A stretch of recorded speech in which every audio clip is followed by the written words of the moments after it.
you at? Come look at this.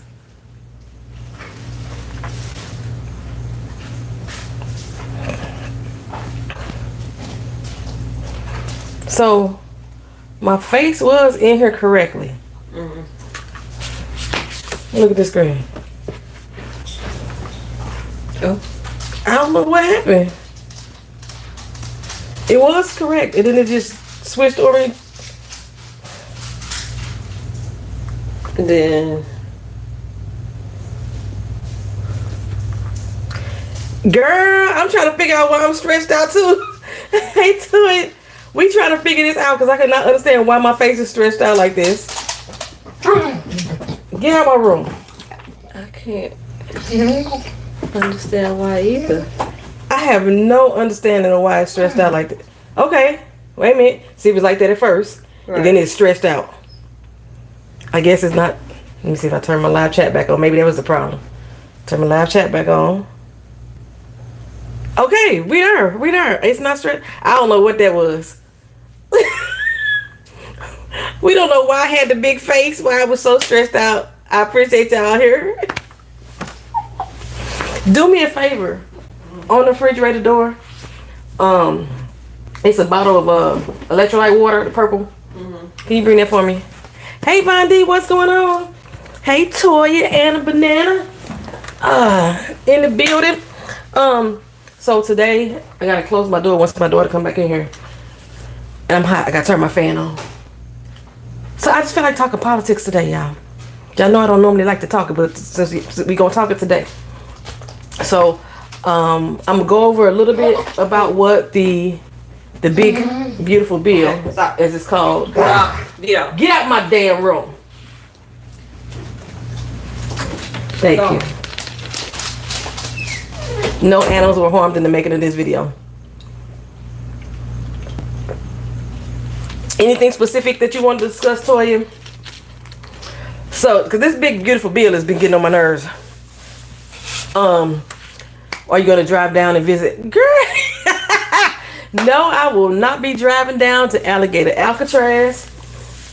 I never wanted to go to the Everglades just on the strength of the Everglades because I felt that just my presence alone was going to upset the ecosystem. No, I damn sure don't want to go down there now that they finna try to house people, but they are protesting down there. So that is a good thing because like the Everglades in Florida are the only ones we have in America. You know, they help provide, you know, air, oxygen, you know, without the Everglades, shit like that won't, you know, we can't produce vegetation properly. You know, the animals and the insects and stuff be all thrown off balance. So leave the fucking Everglades alone. But yeah, dumbass DeSantis, he just they have merch. They have merch for Alligator Alcatraz. Not only do they have merch, they have songs. If you go onto Spotify, they have a playlist for Alligator Alcatraz. They have individual songs that have been made for Alligator Alcatraz. This shit is disturbing as hell. Him basically threatening to deport Musk and the Democratic mayor of New York. Okay, yeah, I definitely want to talk about Mamdani for sure. So I try to get my notes together. Y'all know I'll be off. I'm supposed to be eating dinner, but I was late coming to the stream, so we gonna see. So I'm drinking this electrolyte water right now until further notice. What am I gonna do? I should have my table here because I'm trying not to. I know if I get too comfortable, y'all, then I might fall asleep. I've been falling asleep a lot lately. So since we got y'all here, we got a few people here. I just want to start off first. I canceled tonight's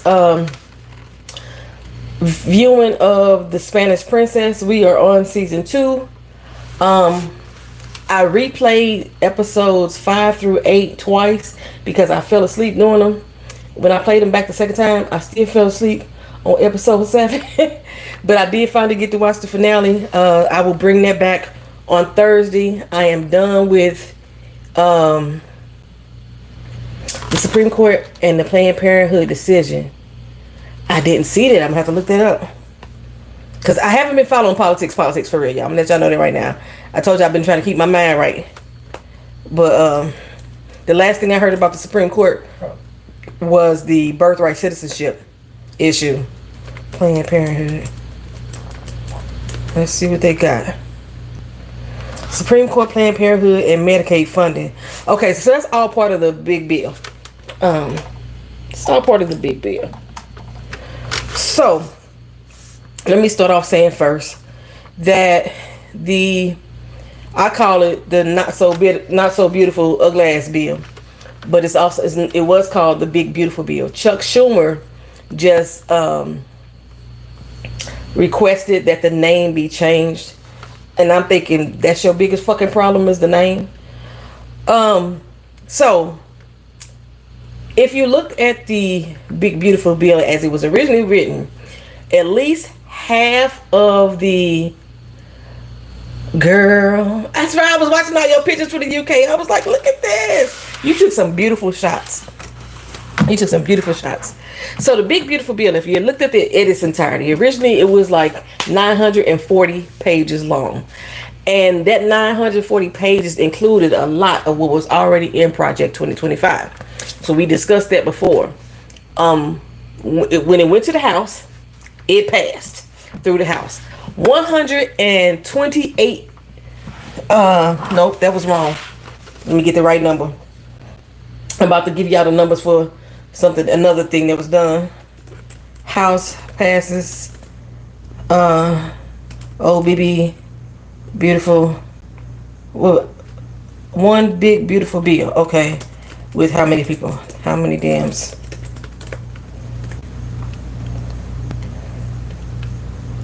Okay, give me 1 second to get that information up. I don't want to give you the wrong thing. Why is it not?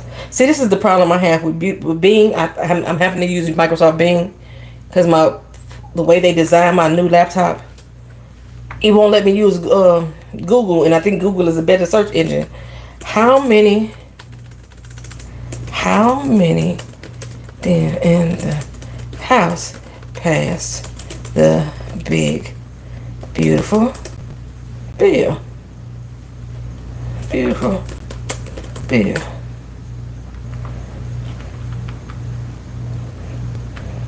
That's the Senate. I want to know about the House.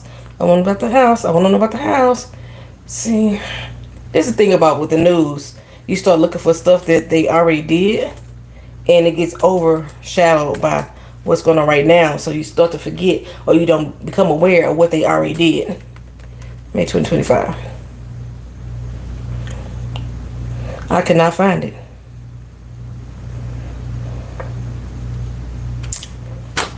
Okay.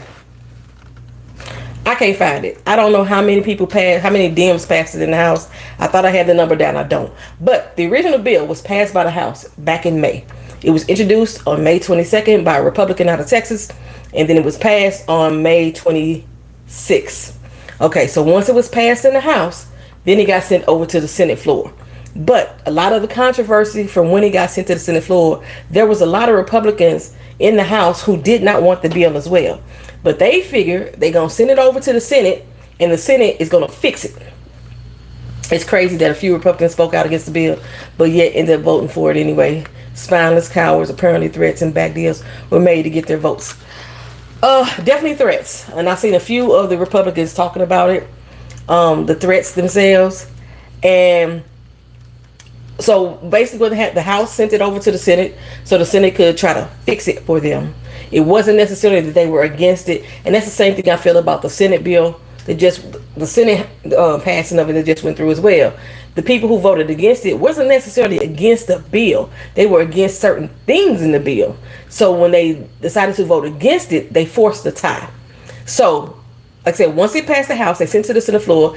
And again, they needed a majority vote. So 51 to 50 is what they needed. They usually have the filibuster rule that they have to get at least 60 to 63 votes depending on the number, but they was able to get rid of that.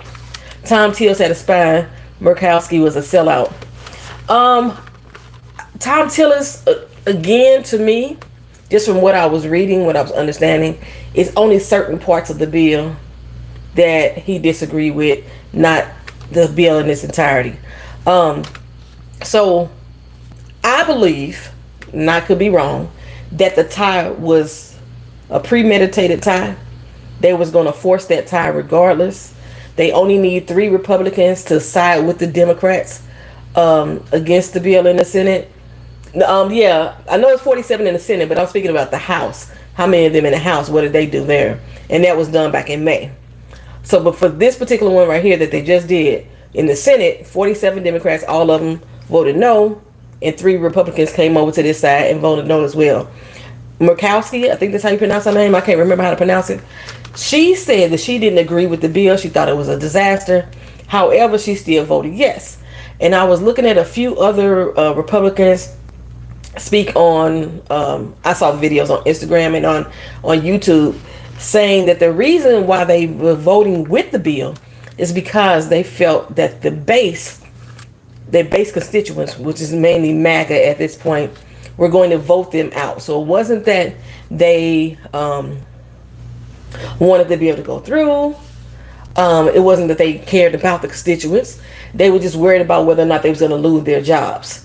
So they voted with the bill in order to try to save their jobs because they think that their base is going to force them out during election time because of the other GOPers who did want the bill, and they were going to throw money at these elections to make sure that they did not win their seats.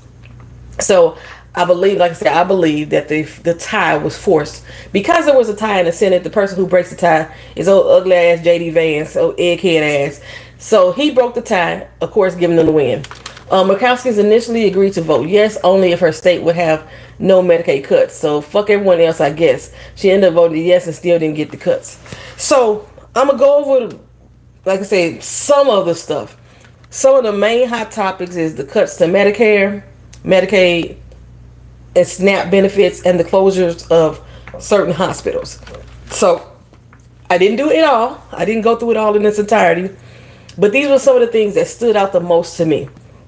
So in regards to the SNAP benefits, if you're not aware of what SNAP benefits is, these are people who normally get what we call a welfare check each month to help them live, raise their families, and then they may also get TANF, which is food stamps. I'm not sure if it's called TANF in every state, but this is basically what this program is.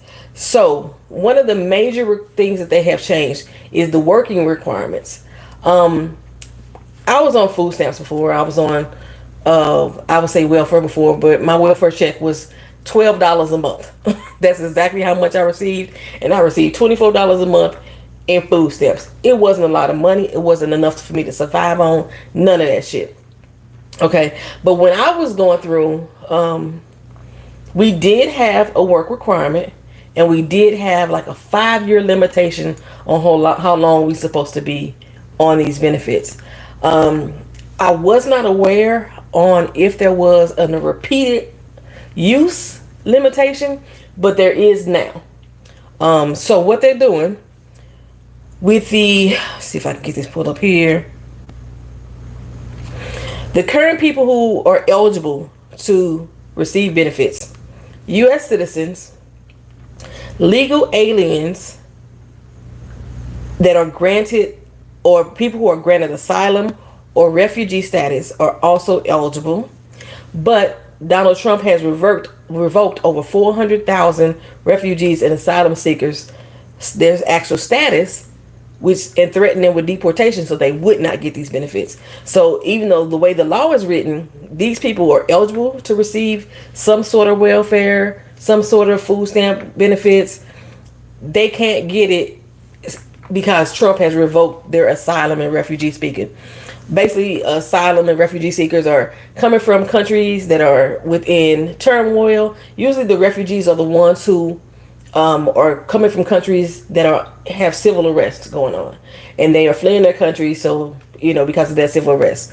The asylum seekers are people who have their own individual issues because they feel that threatening their country. They don't feel like they're going to be they could thrive. They don't feel like they're in growth. and not necessarily coming as a group, as most refugees do. They come over as groups. They come over through charities. They help them come over and leave those countries.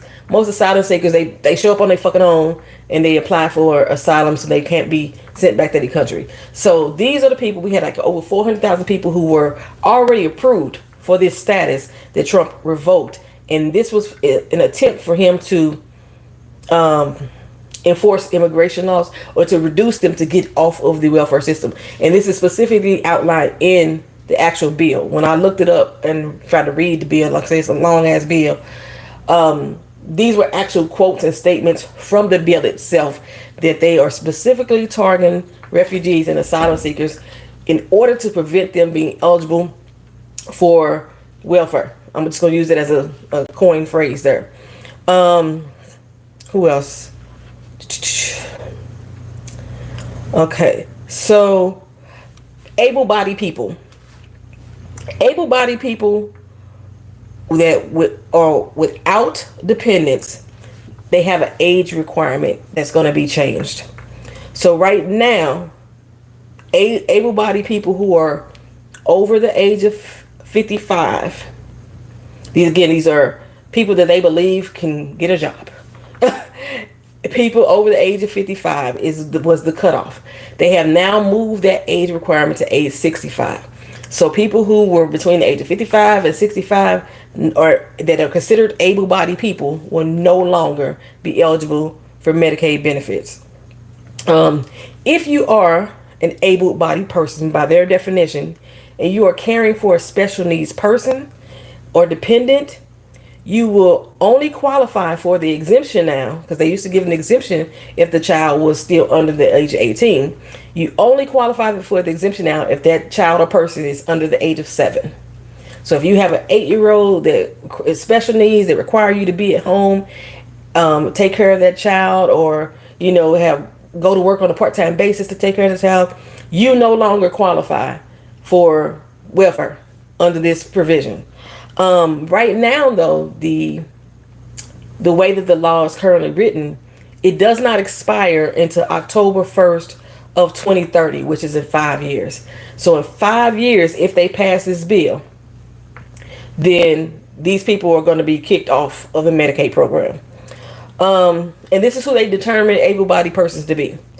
They are homeless individuals, veterans, and foster care individuals that are under the age of 24, who are still in the system at the age of 18. So if you were still going through the foster care system, you were still in the ward of the state at the age of 18, you were allowed to apply for Medicaid benefits, Snap benefits, up until the age of 24. So those are the people who they consider to be able-bodied. Currently, the government has a quota, so to speak, or a maximum limit of how many people that they can approve to be exemptions. And it's usually like 8% of the people who are on benefits. And they are going to decrease that to 1% of people. So if I have 100 people and 8% of those people can qualify to be on Medicaid or TANF or SNAP, 8 people, they're going to reduce that down to 1 person out of that 100. So currently, our elderly and our disabled persons who receive low income home energy assistance, the LIHEAP program, I'm sure some of you have heard of that before. Currently those persons are automatically placed into the eligibility status to meet the exception. They are removing that altogether. So what this basically breaks down to is that 11.4 million people are going to end up losing Medicaid and SNAP benefits by 2030, within 5 years. So according to Trump, this money that they use here is going to be filtered over, or they think that they are saving. This money is going to be filtered over to his defense programs, his immigration and deportation programs and things like that. So one of the biggest things that I was talking to my mother about, because she's a Medicaid recipient, is the enrollment process. Not, right now, they have to enroll every year to stay under Medicaid. The application, for me, it's not that hard because I'm computer literate. But for our seniors and our disabled, people with limited education and limited technology use, that application is difficult as fuck. It's already long as hell. Now they're going to make them do it every 6 months in order to still receive benefits. And they're going to start that December of next year. So with all those changes, I think I said the right total, 11.8, I probably said 11.4. 11.8 million people are going to lose their health insurance. If you are a healthcare provider and you're a nonprofit, you serve low income people, my mom is doing a lot better. I don't know how she's gonna do it when I leave, because I'm still leaving, but she's doing a lot better. She's got therapists and nurse and everybody and their mama come to the house, so that's helping. But she doesn't share with me all the times in which she actually needs help. Like this last particular time my daughter and I was over there, she lost her phone for about a week. Her neighbors, I'm sending her neighbors there, I'm sending her apartment complex there to do welfare checks, and not once did she say, hey, let me use your phone to call my daughter, let's know what's going on. So I'm still kind of in the dark, and my car was down at the time. So when I finally got a vehicle to go over there and check on her, it had been a good week. And me and my daughter we there at the house looking for her phone, trying to organize stuff for her. And she actually falls in the other room. We don't hear her fall though. But she didn't say nothing. I don't know how long she had been on the floor or nothing. She just didn't want us to know. She was actually hoping that we had left the house before we even noticed that she was on the floor, because she collapsed again. And so she has to move slowly to get out of the bed. She has to move slowly to stand up, and she doesn't. I'll talk about that more probably maybe later in this video or maybe in another video. But yeah, there's a whole lot of shit going on with her. Healthcare facilities. So again, if there's healthcare facilities that are serving low income families, that are serving areas with people who don't normally get access to healthcare, if they are a nonprofit organization, this bill, the big beautiful bill, is going to restrict them from receiving any type of Medicare payments for the services that these people are getting for 10 years. So when you think about that, these nonprofit organizations who normally receive payments from Medicaid, because this is the type of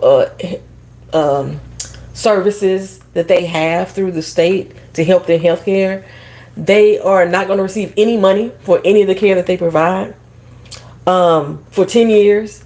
That's going to force a lot of these businesses to close. It's going to force a lot of these healthcare facilities to close and not be able to maintain the care that they want to provide.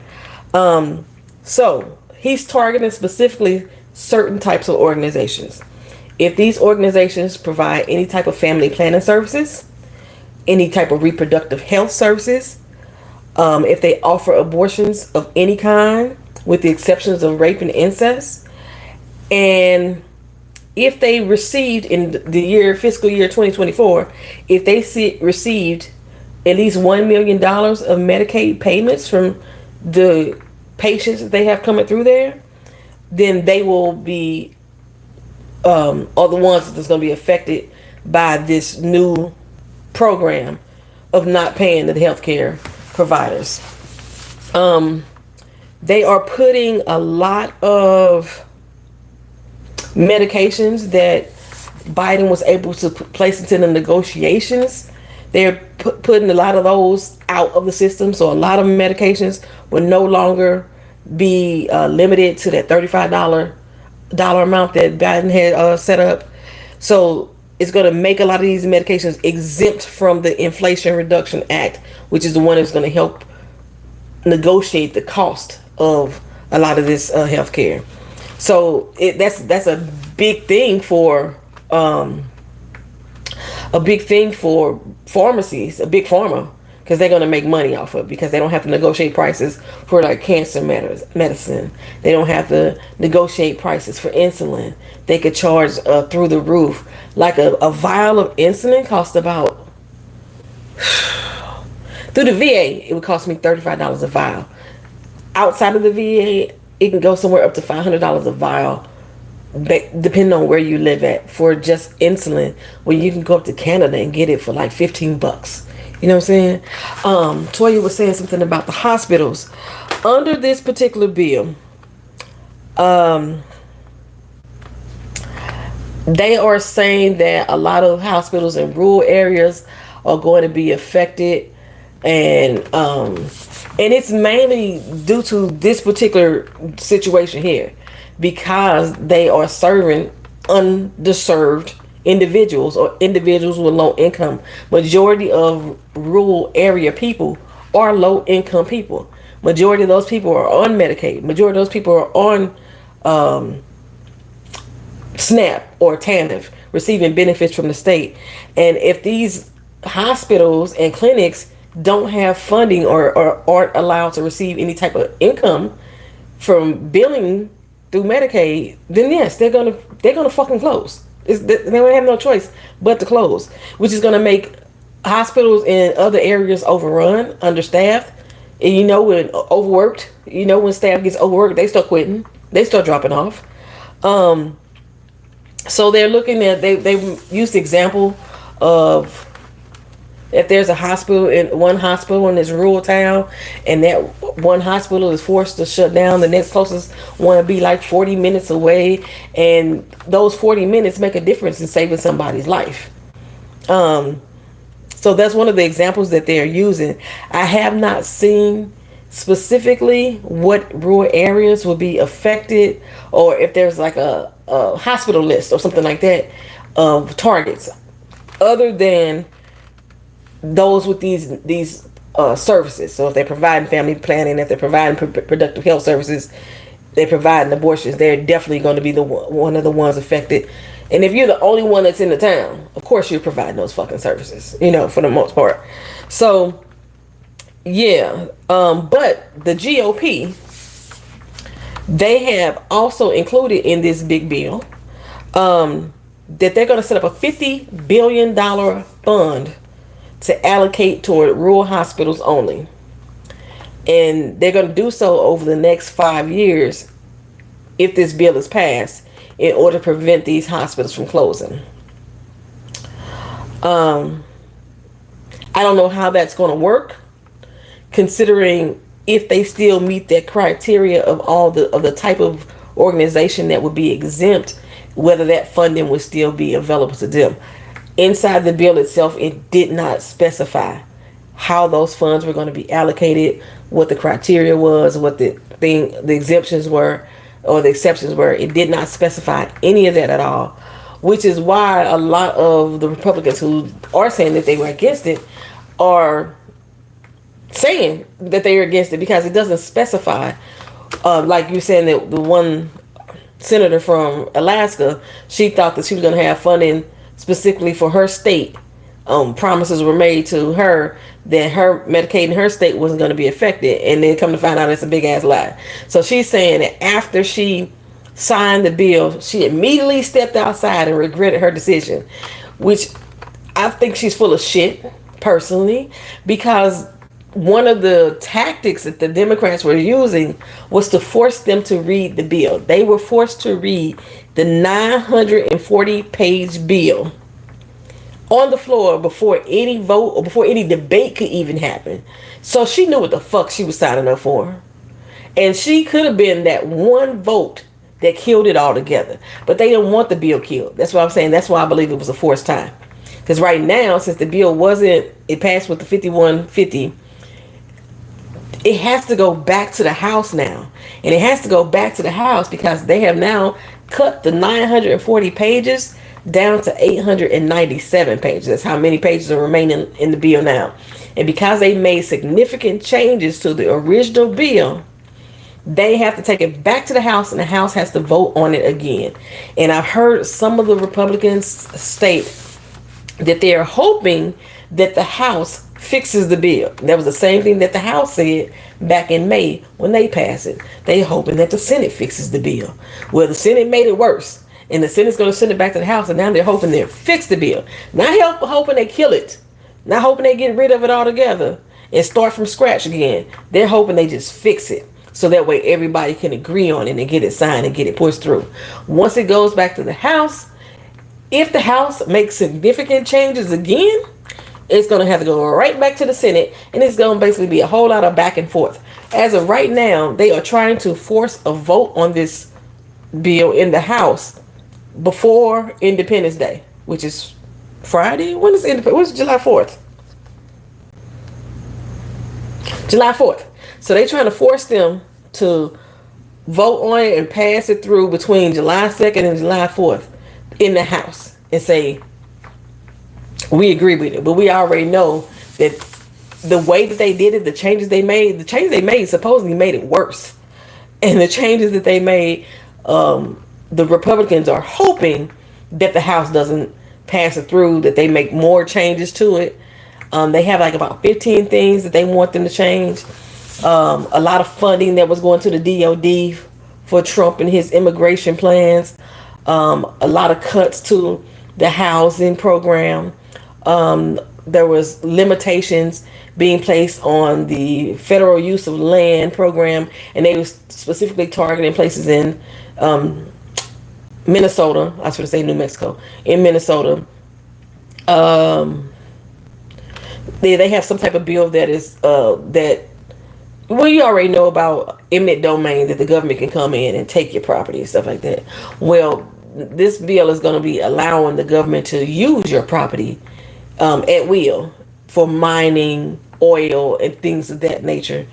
And so those are some of the provisions that they want the House to look at and change, and that they can make some more changes. Then it goes back to the Senate again. It'll be, like I said, a whole lot of flip-flopping back and forth.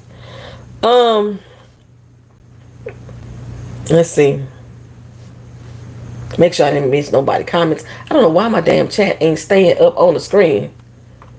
Okay, so we'll go back for a second.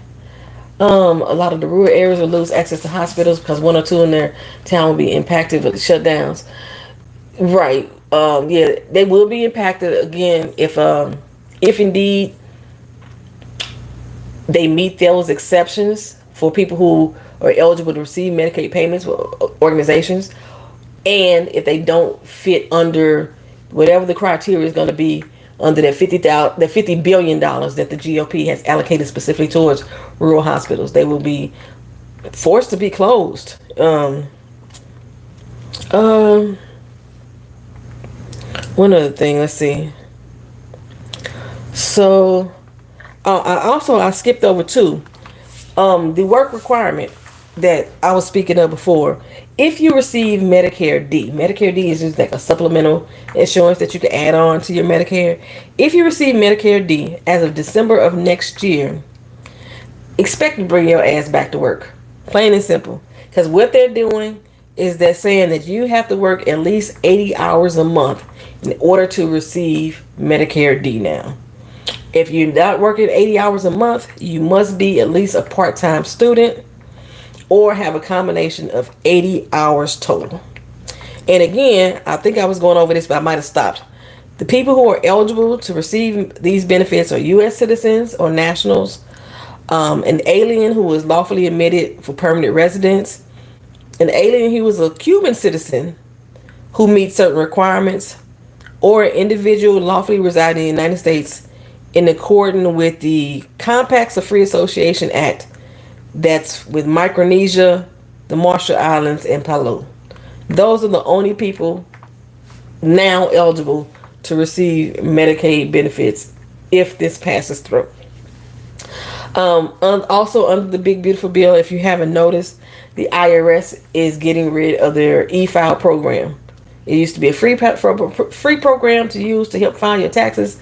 And that's because they wanted Elon Musk's program to be used. They're trying to force people to use that program, even though he's booted out of there right now. I don't think he was booted out anyway. I think this whole back and forth between them is a stunt. But they're terminating the IRS efile program altogether. The earned income credit, if you receive that, your eligibility is going to be completely revised, making majority of people not eligible to receive it, which is fucked up because the earned income credit from working at the IRS, I know that the earned income credit does not come from federal funds at all. It comes from refunds that people did not collect. So if you have 3 years to file your taxes. So when that tax year rolls around, usually April 15th of the tax year in, you file on the previous year. You have 3 years to get your taxes in.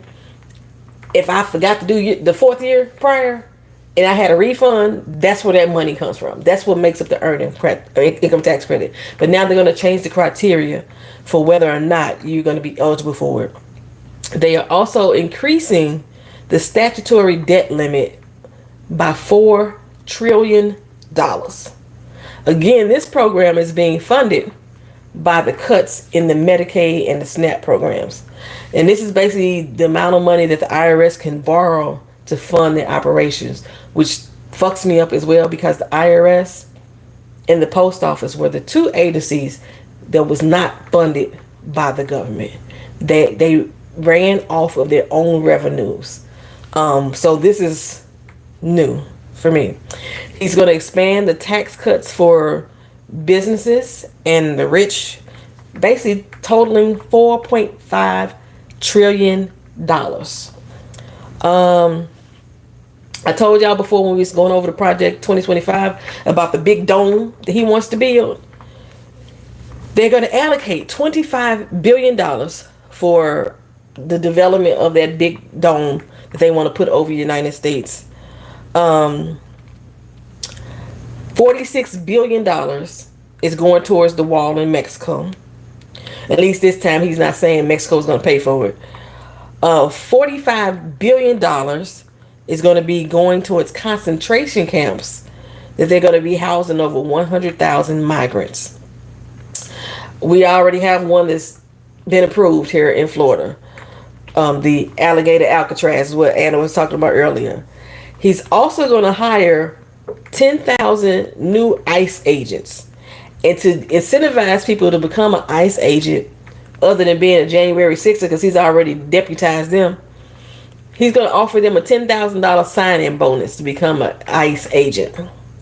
So I believe the ICE agents were totaled like 1,800, if I'm not mistaken. That's why I was like, when they start doing all these different raids in all these different cities, I'm like, where the fuck they come from? They didn't have that many ICE employees, but now they're going to employ 10,000 more and offer them an additional $10,000 sign-in bonus just to come in and kidnap people off the street. So their goal is to deport 1 million people a year. Then Homeland Security is going to also receive an additional $10,000 billion to aid with the deportation actions. And then asylum seekers, they were going to be charged several fees. They didn't specify what those fees were, but they're going to be charged several fees to even apply to get their asylum. He's going to have billions of dollars going towards building new ships. Billions of dollars are going towards artificial intelligent drones. Billions of dollars going to ammunition systems, tanks, and so forth. Basically stuff to weaponize the United States more than it already is. There's also going to be significant rollbacks for the clean energy initiatives, which basically our air is going to become more polluted. Our water, drinking water, is going to become more polluted. And I think I told y'all when I first moved here to Florida, I was like, this water is nasty here. The water here is nasty. The fucking vegetation is nasty. I can't even buy groceries out of the goddamn store. I only want to buy them from a lot of the doggone farmers markets because the soil here is disgusting. And because the filtration system is disgusting. And basically what I'm seeing, what I'm looking at when they saying they're going to roll back a lot of these clean energy initiatives, they're trying to make the rest of America as nasty water tasting and food tasting as fucking Florida. I think that's why we got so many goddamn health problems in this fucking city. I have never been so sick in my fucking life until I moved here. Go back to the comments. I know I missed some. Let's see. Okay, we had got that one. Then Toya also said the rise in medication costs and hospitals shutting down, and I guarantee majority of his base still won't make the connection that it's Trump doing. They will find a way to blame it on Biden. Yeah, they're gonna say it's Biden. They're gonna say it's Obama. They know it's Trump though. I think we give these people too much credit by saying they stupid. I think we give them too much credit by saying they brainwashed or they just didn't know. They know what the fuck they doing. They would rather hurt themselves to hurt other people. I don't know why. The one thing that I could say over the past since Trump went in office the first 10, the hatred in this country has gotten out of control. And I could specifically say with me that I don't think that I've hated people so much in my life until this administration took control. I'll sit here and say how much I hate people, and I mean it with utter fucking disdain that I really fucking hate them. And I wish they would curl up and fucking die. That's how I fucking feel. And I know that these feelings have welled up in me over just the last few years. And so I know if it's happening with me, the way it's happening amongst the country itself is astounding. And it's just, oh damn, I wish that Kamala would have fucking won. Just a little bit of goddamn joy. These bitches was mad at the fact that she was smiling and laughing. How y'all gonna get mad at somebody being happy about life? Oh, these motherfuckers know. They know. They not dumb. They know exactly what they doing. They just rather, they don't care if they are hurt as long as they are hurting other people. That's just my, okay, so let me go to the next one. Anna said, that's right, Toya. They want all the middle class and lower folks to die. They really do. And poor people still support it. Because they think that they are in the part of the elite. Because they not looking at it as a classism type of thing. They really, I believe they really are looking at it as a race thing. I don't even say that these are religious fanatics, but it seems like they are, because the white Christian nationalists are amongst these MAGA nuts, the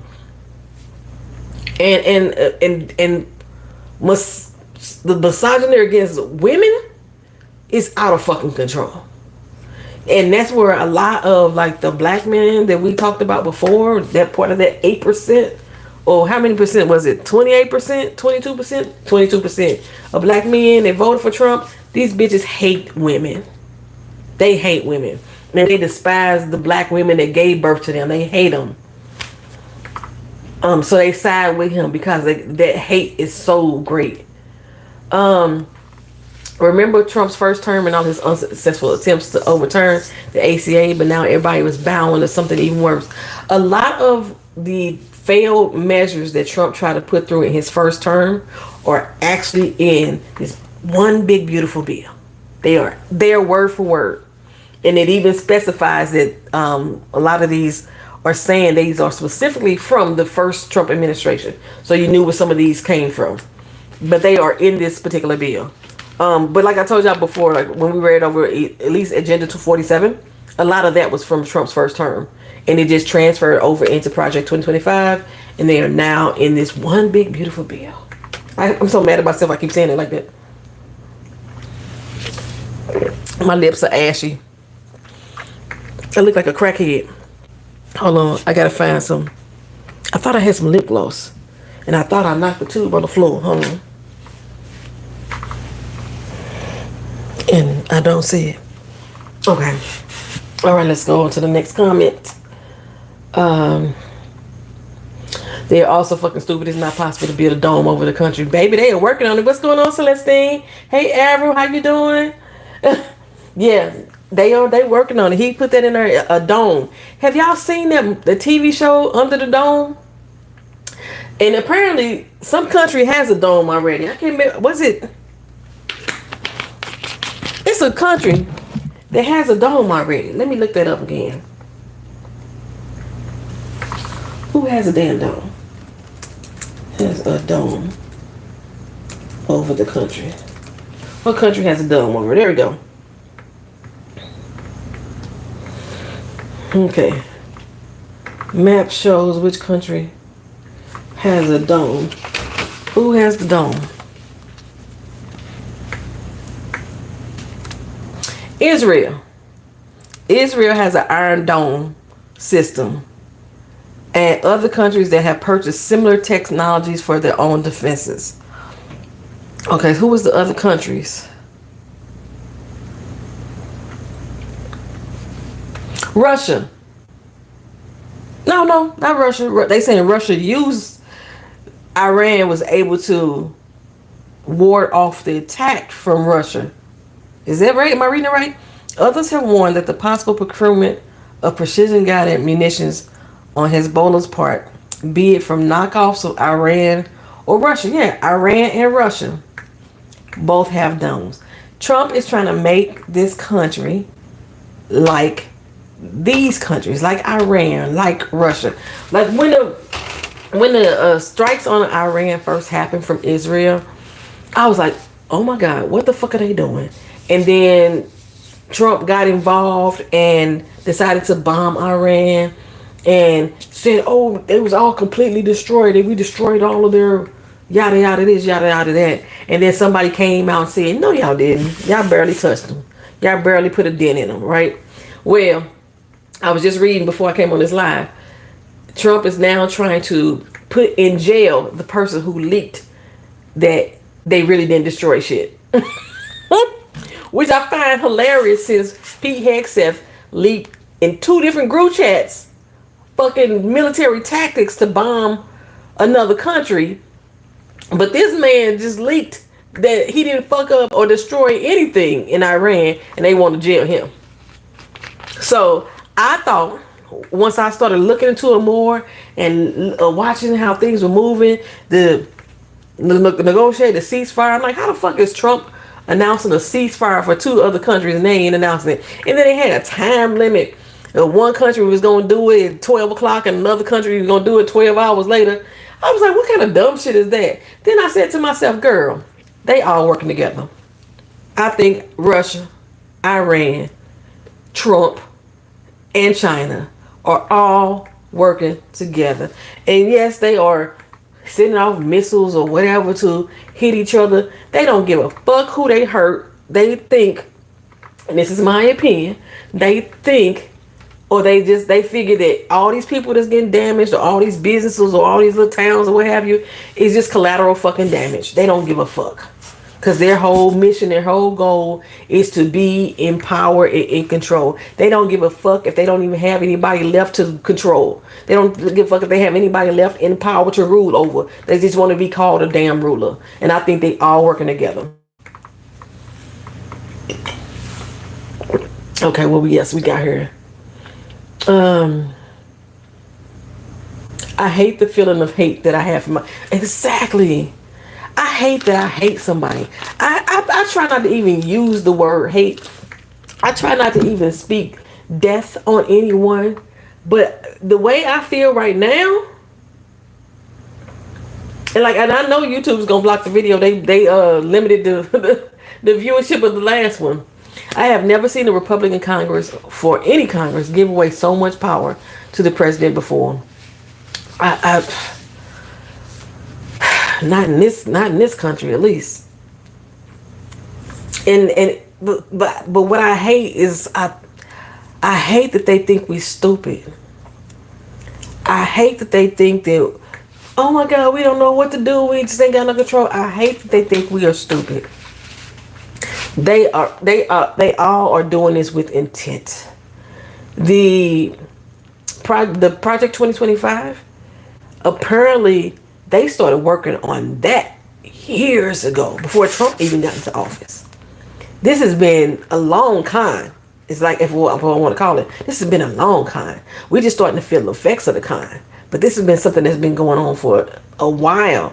And like I say, if y'all have watched Handmaid's Tale with me, this is exactly how the regime and the sons of Jacob did it in the show. They talked about it. They spoke about it. They put their people in places in position We know that Trump did that last term. We start putting people in certain positions. That's with how the fucking Supreme Court is the way that it is. Well, I told y'all I had signed up for Project 2025 just so I can get information, and they were recruiting people, and they had classes to try to teach you how to run for office. Just like J.D. Vance switched from Democrat, claimed that he was a Hitler and da da da da da. Now all of a sudden he's part of the same people that he hated so much. That's because he was never with the Democrats. Same thing like with we talk about the race that was. We're gonna talk about the race in New York with Mamdani and Cuomo, who ran against him, who was a Democrat, is now going to switch parties, going to jump parties so he could run against him in the fall and run as an independent. Well, I had already thought that Eric Adams was going to be in the race anyway, and I was just always wondering how he was going to do it. But because Eric Adams was trying to get Andrew Cuomo to be in office, Eric Adams was not going to run again. He was going to give it to Andrew Cuomo. And that's the where they fucked up. He thought he was giving it to Andrew Cuomo. He had the fucking big head. And because when Mamdani entered the race, did I say his name wrong? I did. When Mamdani entered the race, he only had a 1% approval rate. It's 1%. And within a matter of months, he went from a 1% approval rate to beating Andrew Cuomo by 7% in doggone primaries. They was not expecting that. His support came out of no fucking where. They were hoping that his stance on Palestine was going to hurt him. But there's more people in New York City, and I'm going to say in nationwide, who understand that even though Israel is technically an ally under the United Nations, that what the fuck they're doing over in Palestine is just totally fucking wrong. It's, so there's people that understand that. They can understand him being in support of Palestine, yet at the same time saying, I believe that Israel still exists. I ain't saying wipe them off the fucking map like Israel is saying in Palestine, And they were hoping, they were banking on people saying, like they did with Kamala, oh no, he don't want to go to Palestine. Fuck him, we're gonna boycott against him. That's what they were hoping on.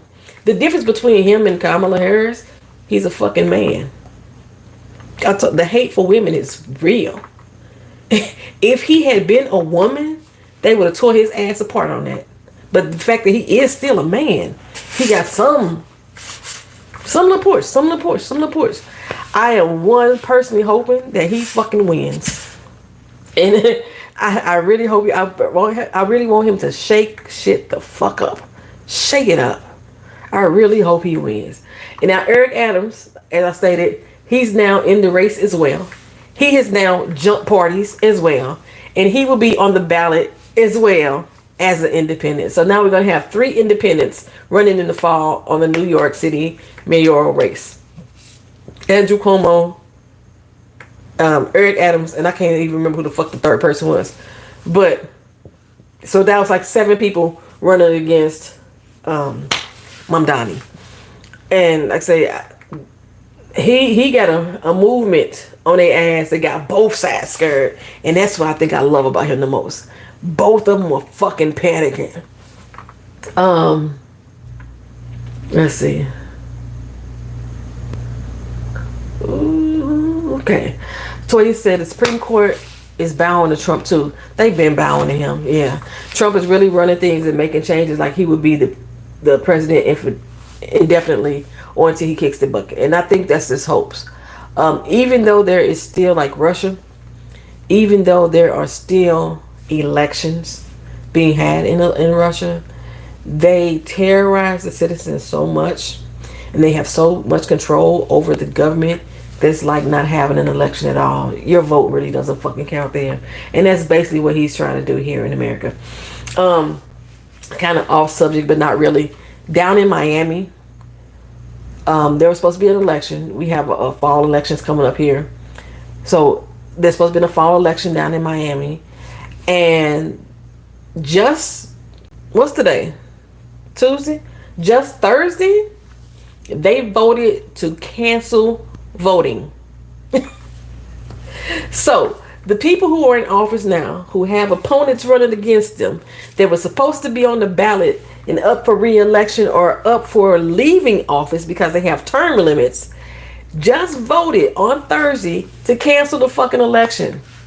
They have now decided to vote next year. They decided to change the voting years because right now we've been voting on an odd number of years. They believe they got these whole little studies that saying that people who vote in even number years get better turnout. How the fuck do they know, considering that we don't have even number voting in Florida? But even number year voting in Florida. But I don't know if maybe they're looking at other states who vote in even number years or what have you. They think the turnout is going to be so much better.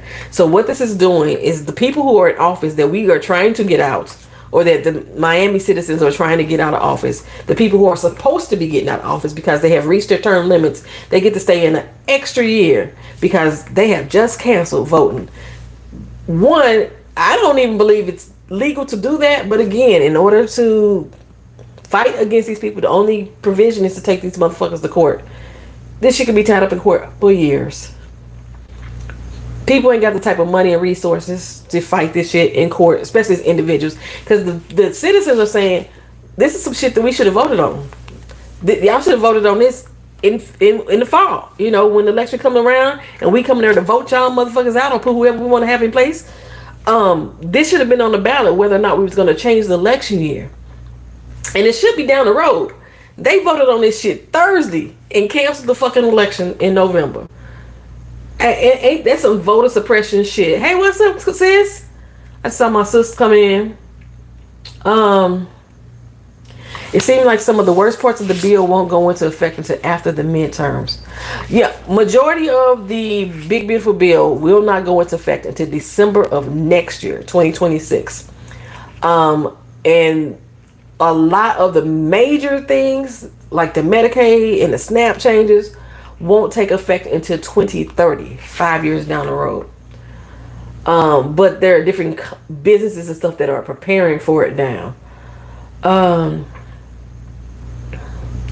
Yeah, okay. I wanted to say 40 years, Toya, when Project 2025 started, but I don't have my notes here and I didn't want to misspeak. But yeah, the 80s or the 90s is when they started working on Project 2025. You are accurate.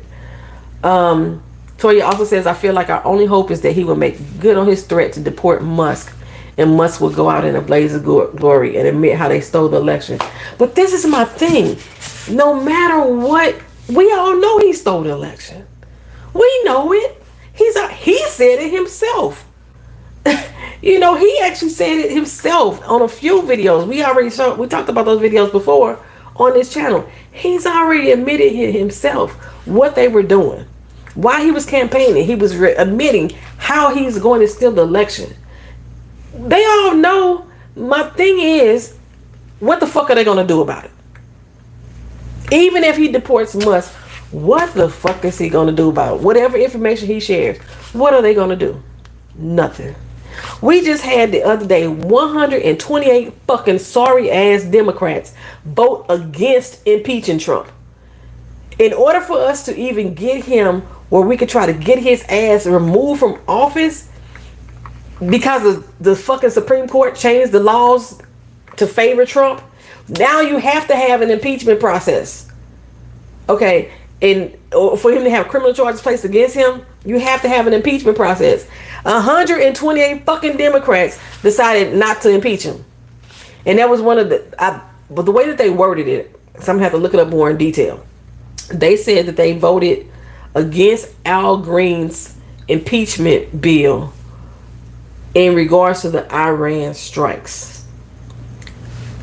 Far as I remember, Al Green's impeachment bill was way before the strikes.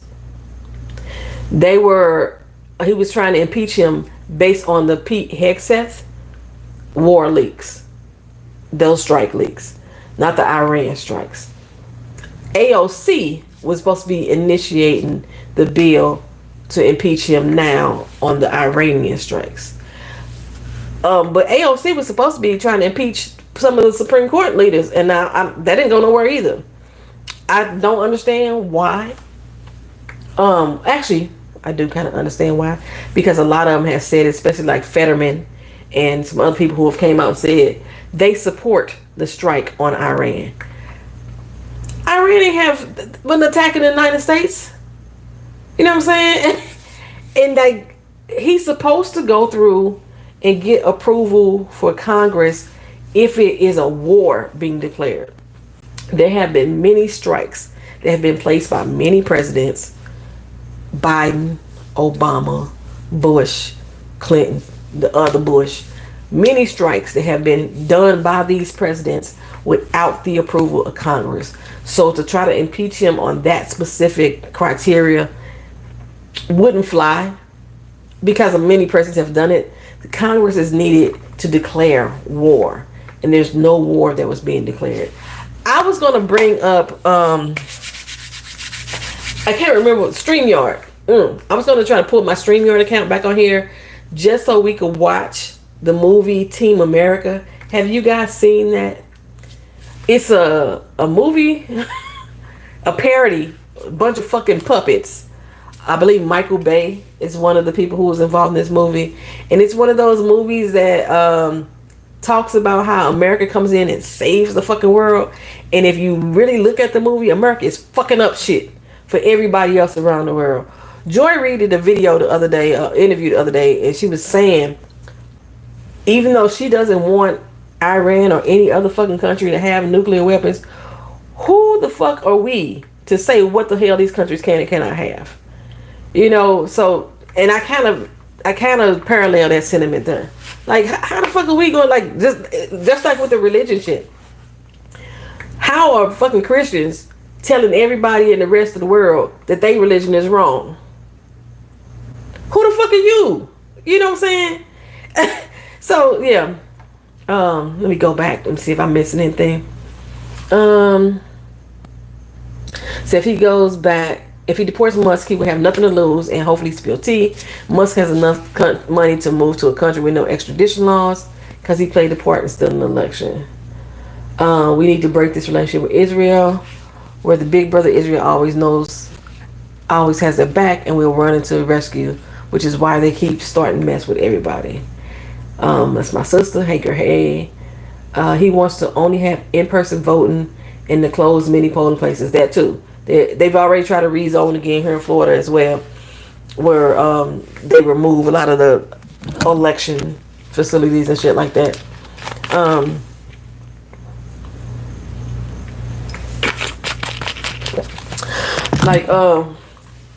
Go back to my notes.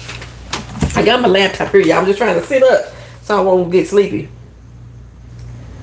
Okay, so just that. I briefly mentioned Florida's concentration camp that they've already approved, called Alligator Alcatraz. I ain't old enough to watch Team America, man. Team America is, don't watch it with your children. It is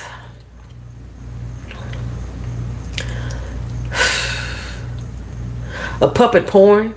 There's a whole lot of sex between these puppets in this doggone show. I think one of the dudes is even having anal sex in the damn movie. But the whole I own the movie. That's the crazy part. I own it.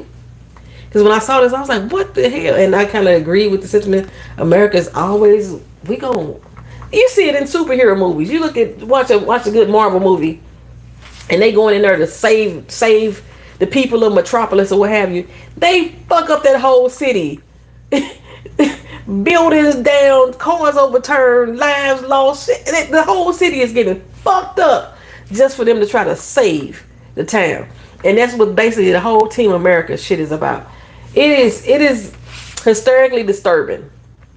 And I found that the movie is on YouTube under the Creative Commons, which means I can actually watch the movie without YouTube giving me a copyright strike, as long as I shared that Creative Commons video.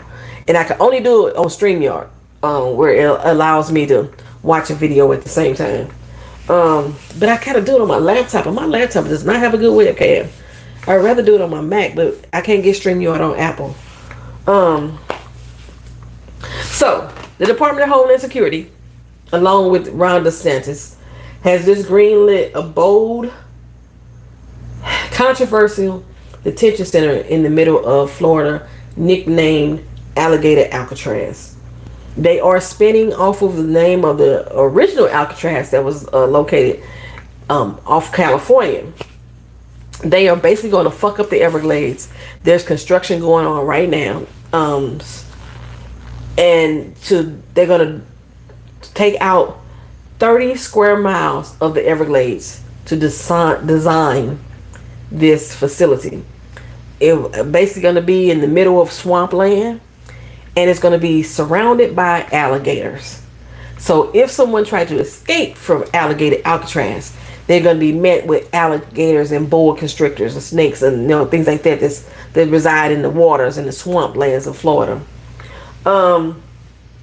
They claim this is an illegal immigrant detention center. So instead of deporting these people, they're going to put these people in concentration camps.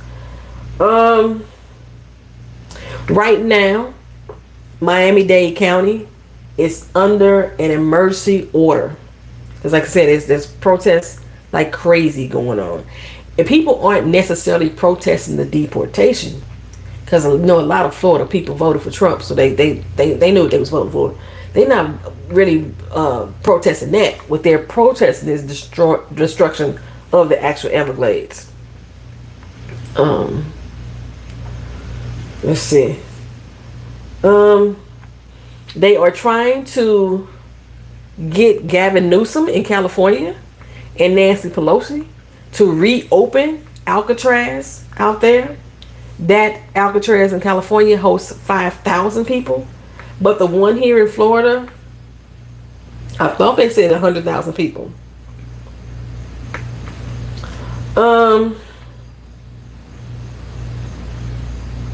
Yeah. Okay.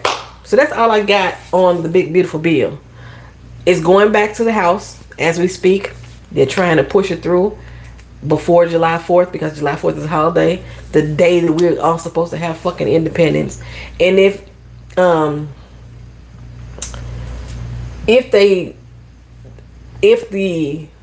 the people who were against, the Republicans who were against the bill gets what they want, the House is going to reject it again, or they may pass it with changes, is what they're hoping those changes will happen, and then it has to go back to the Senate again. Like I say, all this bouncing back and forth is telling me that the ones who voted against the Republican who said no, along with the Democrats, is not that they really want to kill the bill. It's that they want to just have it revised. Something that they couldn't get done in the Senate. So they want the House to try to do it so they can try when they get it back. Yeah. They just playing back and forth. Haitians.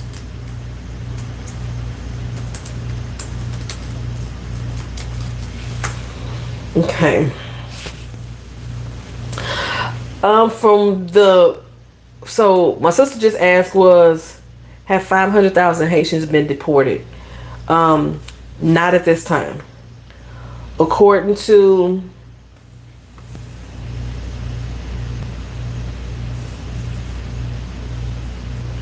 the Department of Homeland Security,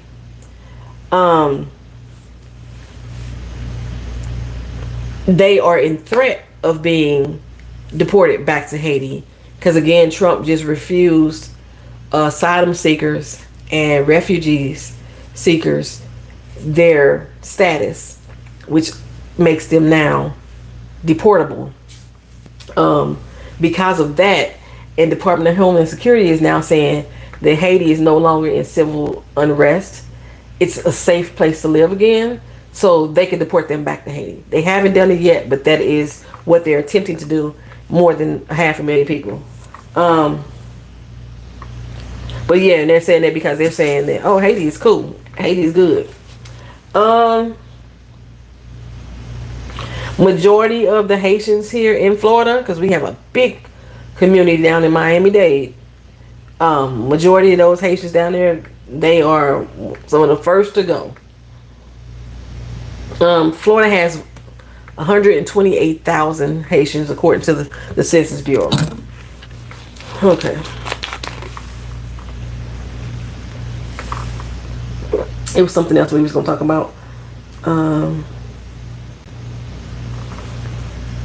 So I forgot what else we was gonna talk about.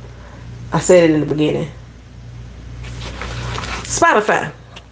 So my daughter came to me the other day and told me we gotta cancel Spotify. And I was like, oh shit, what the hell is going on? My daughter is in their generation. Cancel culture, they would cancel your ass quick.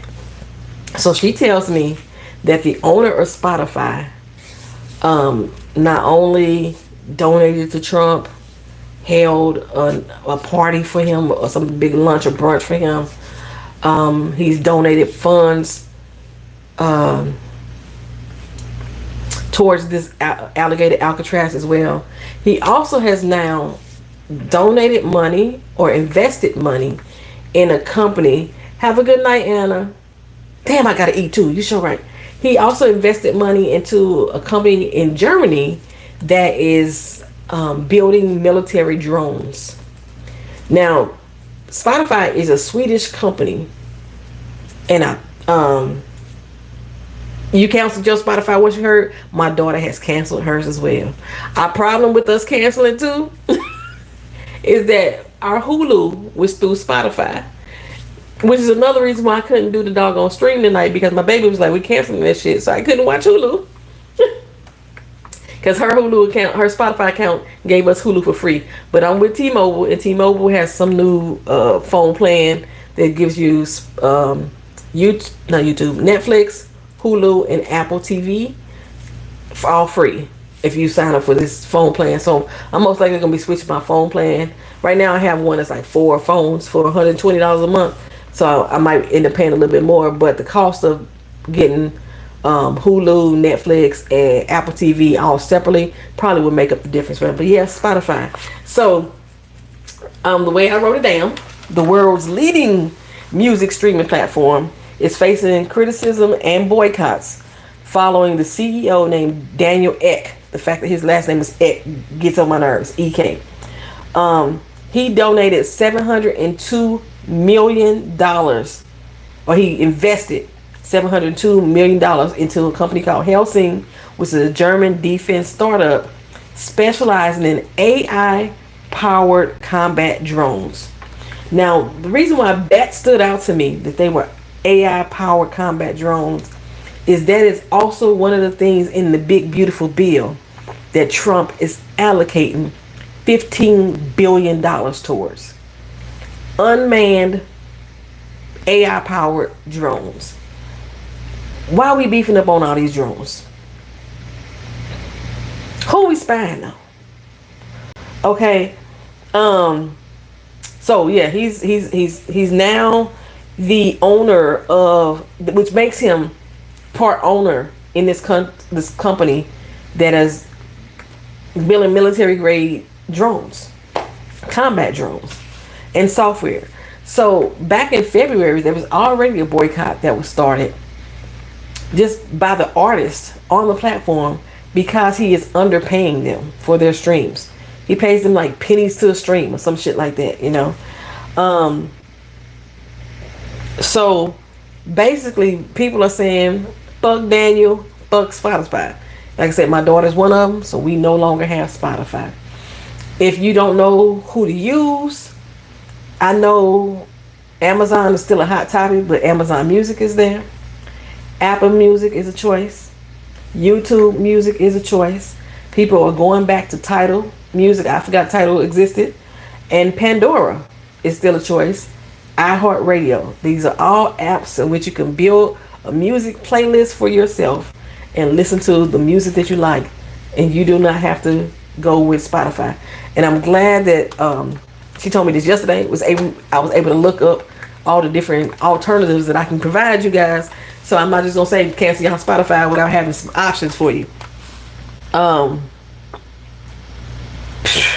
yeah, so they were already planning. A lot of the artists were already starting to boycott back in February because he's not paying the artists what they deserve based off of the streams that they're getting on the site.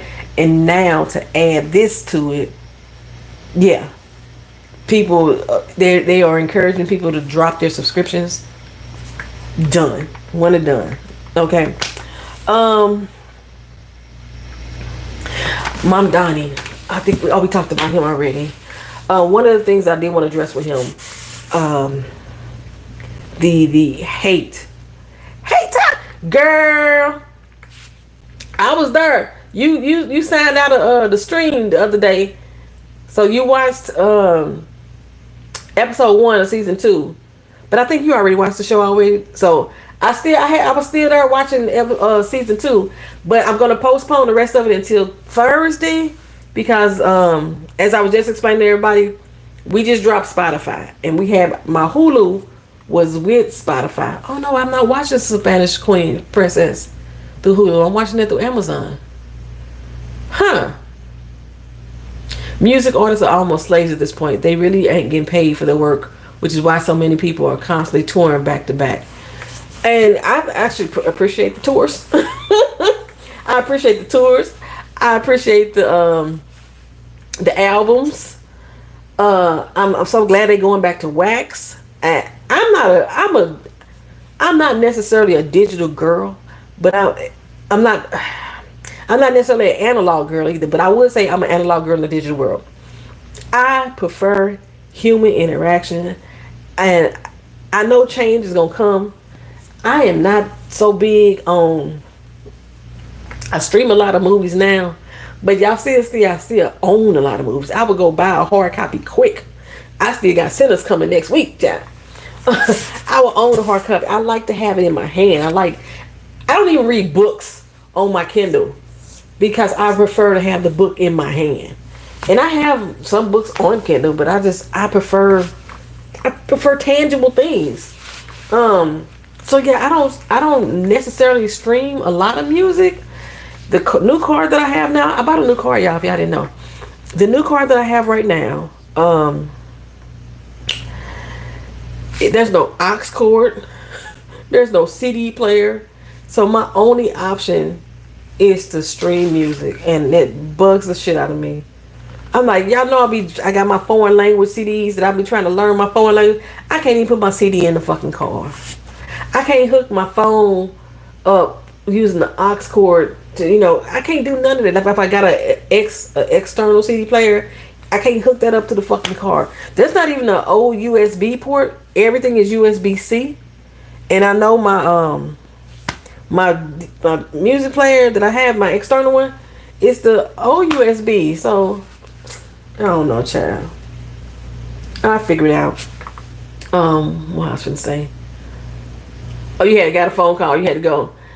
All right. So, the only other thing that I got to talk about, anybody else got anything they want to address that we've already discussed? They want to continue on before I move on? Because the only other thing that I got to talk about is P. Diddy.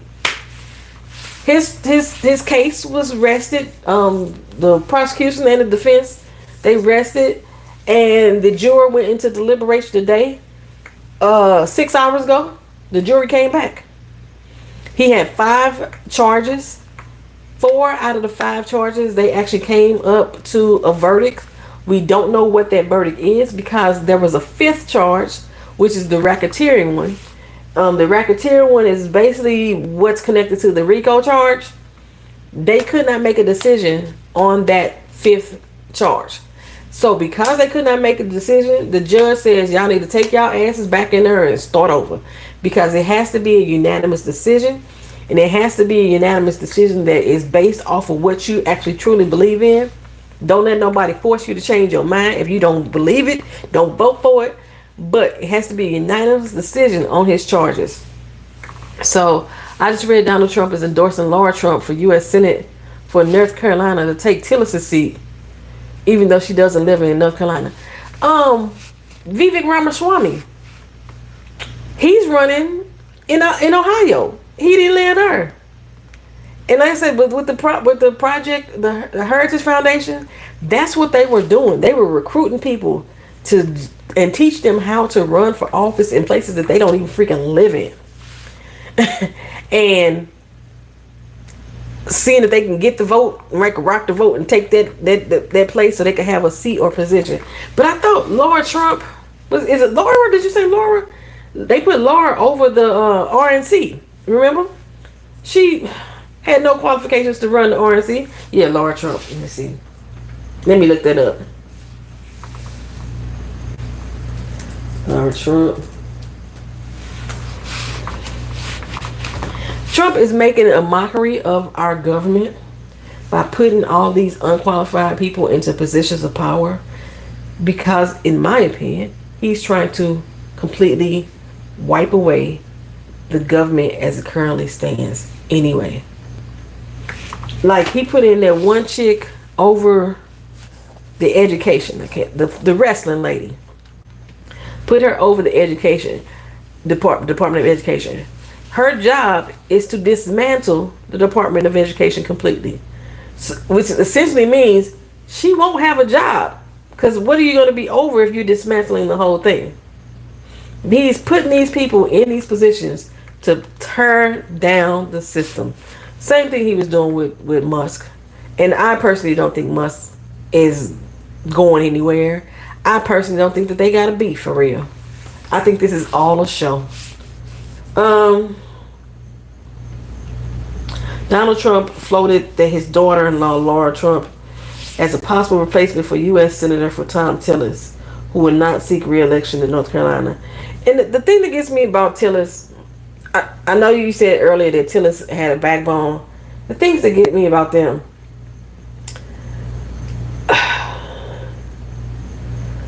I don't understand what quitting does. I don't understand how quitting benefits your constituents. It just leaves the door for more anarchy to come in. So if you were, what I would prefer for Tillis to do is just to continuously speak out against his party while he's in the party. I feel the same way about police officers. When we have that whole conversation about there's good cops out there, you don't never find out who the fuck the good cops are until after they leave. Tillis barely has a backbone. If he planned on keeping the seat, he would have voted yes. That's what I said too. That's what I believe too. If he would have decided to continuously run, he would have said yes. All the Republican people who jumped out and said, oh, I don't want to be a Republican no more, or I don't want to stand with them, they have all quit. And how has that benefited the citizens? To me, it hasn't. Let's see what I can find about Lara, dumbass. Somebody that'd be really great is Lara. She grew up there, but she lived in Florida. She's a great person.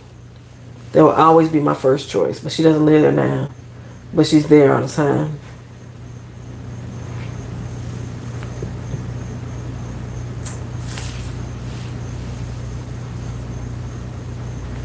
Yeah, okay, so Lara Trump said earlier that she would like to run for senator in her home state of Florida. Oh, good God almighty.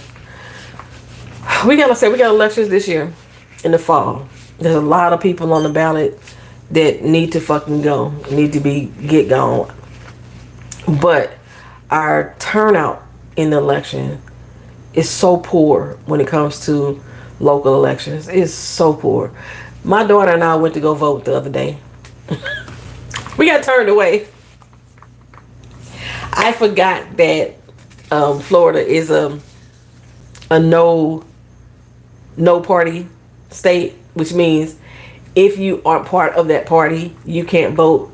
My brain wasn't thinking. I was just like, they voting in my neighborhood. I saw the signs. I was like, oh shit, they're gonna get my daughter. We drove back over there.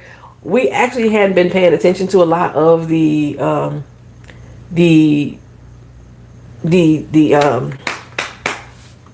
candidates. I could never think of that word. We hadn't paid attention to a lot of the candidates. They were some of the same candidates that we voted for before. So we hadn't really paid attention to any changes they had. We see a few signs around town. And we went to go vote and was told we couldn't because I'm an independent. And I found out that day my daughter is independent too. So we couldn't vote. And as far as the polling place, we was there shooting the shit with people. Probably a good 30 minutes. We had sat on the parking lot a good 15, 20 minutes before we went in. And we were the only ones. We were the only 2 people within that 45-minute time frame that actually came in. The people that was in there was like, thank you for coming to try to vote, but you can't vote yet. Now, I can vote in the fall when they open up the voting for all, but as far as the primaries, we have no say on who is going to run. So if there's a lot of people in Orlando that's like me, that are independents or not affiliated or progressives, and so we have no say so on the primary election. We just gotta wait for the fall to come around. And if Orlando does like Miami do, we won't even vote this year.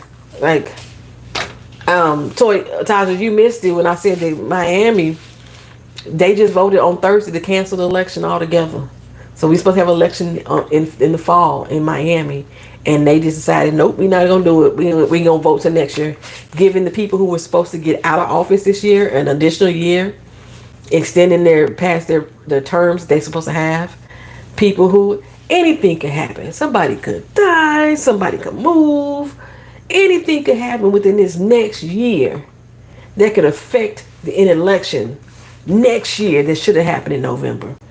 And if the rest of Florida hops on that, we gonna be in a world of hurt, a world of fucking hurt. So what was I saying? So yeah, with the Diddy trial, there's no verdict yet. They go back into the courtroom on Wednesday to try to deliberate again, and hopefully the verdict will go in the victim's favor. That's pretty much what I can say. They came back real quick. They did 2 days of deliberations, totaling about 12 hours. But when they went in today, they came out within 3 to 4 hours and like, okay, we got a vote on 4 of them. It's just that racketeering one we can't decide on. But the judge is not going to accept it at all until they have a unanimous decision on all 5 counts. I think there was like some videos going around saying that they had dropped some charges. No charges were dropped against him. Not a single one. No, don't believe that hype. Don't believe that hype. I'm trying to see if I'm missing anything else. God, I hope Laura don't run. He's unqualified in a position of power. It's going to take generations to undo everything Trump is doing. Yeah. It's going to take, man. We only in the 6th month. January, February, March, April, May, June, July. It's only been 6 months that this fucker has been back in office. And there's been so much damage done. So much hate and vitriol spread. The kidnappings from the mass ICE agents. There's 2 different states, if I'm not mistaken. 2 different cities. Chicago, Illinois. Governor Pritzker is passing a law that says that ICE agents will not be allowed to wear masks, have their faces covered. And I said this before in the last live that we did. Most of those ICE agents weren't actual agents. They were deputized. And most of them were January 6ers who have been deputized to go in and kidnap people. If Diddy gets off, he won't change. He will be even worse and feel invincible. Oh my God, he gonna be worse. He gonna be worse. Trump is gonna celebrate. They got R. Kelly. They got Bill Cosby.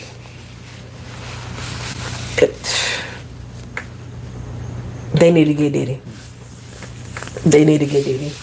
But I told you, I was talking to T.R. Williams about it before. When I was looking at some of the transcripts from the case, I myself did not feel that they proved a lot of the charges that they were up against. They spent a lot of time on the domestic violence issues and the violence, the physical violence that he committed against certain persons. They spent a lot of time on the prostitution services that he bought, which didn't fit any of the criteria as well. In order for the prostitution to matter, is that he would have been sending prostitutes across state lines. They would have to be underage, and he would have to himself have to be making a profit off of it in order for the prostitution to factor into a lot of the charges that he had. And I just didn't see them proving that. I thought they spent entirely too much time with Cassie, and I understand why they did it, because they was trying to paint a character picture, and because her case was a civil case, which was not tried in the public, and it was sealed. They wanted to make sure that people were aware of what happened that made him come to that settlement that he had. But I thought that they spent too much time on that, and not enough time focusing on this racketeering portion, which is why the jury probably can't come to a conclusion on it. The racketeering is basically, let's see if I wrote it down.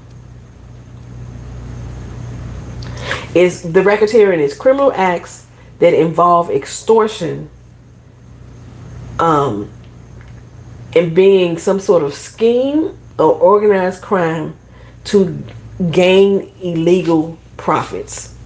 From what I read, and I did not read the whole trial transcripts, I did not watch one single video. I think I had intended to watch one video about the case. I didn't watch one video about the case, breaking down what was going on day by day. So I don't know. If y'all know, y'all let me know. Were they able to identify at any time that he was extorting people for profit? And I didn't get that. I hope they was able to prove that. But that's the one that's holding the jury up, is that racketeering.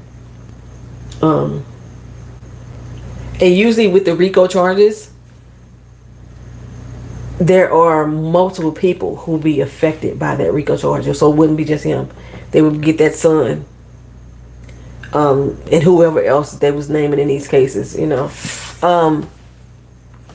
when they brought in Kid Cudi, and Kid Cudi talked about the fact that he possibly tried to blow Kid Cudi's car up. I understand how that is criminal activity, but in relation to the charges that they had up against him, I didn't see where that fit in. I've been following the case, and I can't see how they proved extortion for profit. Extortion, maybe, but for profit, no. Yeah, I just didn't. So it had me really worried about the case itself, because I was like, they spending too much time on this. The domestic violence against Cassie, I know is horrible. It was fucking horrific. But what did that have to do with the charges that they were presenting? Unless they were able to prove that the domestic violence, he was forcing her into the sexual acts,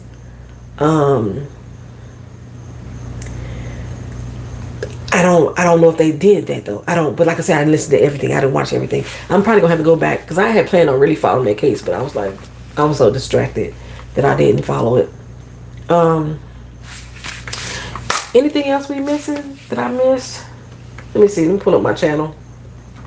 Cause I be trying to post stuff in there on the community tab so I can remember and go back to it at another time.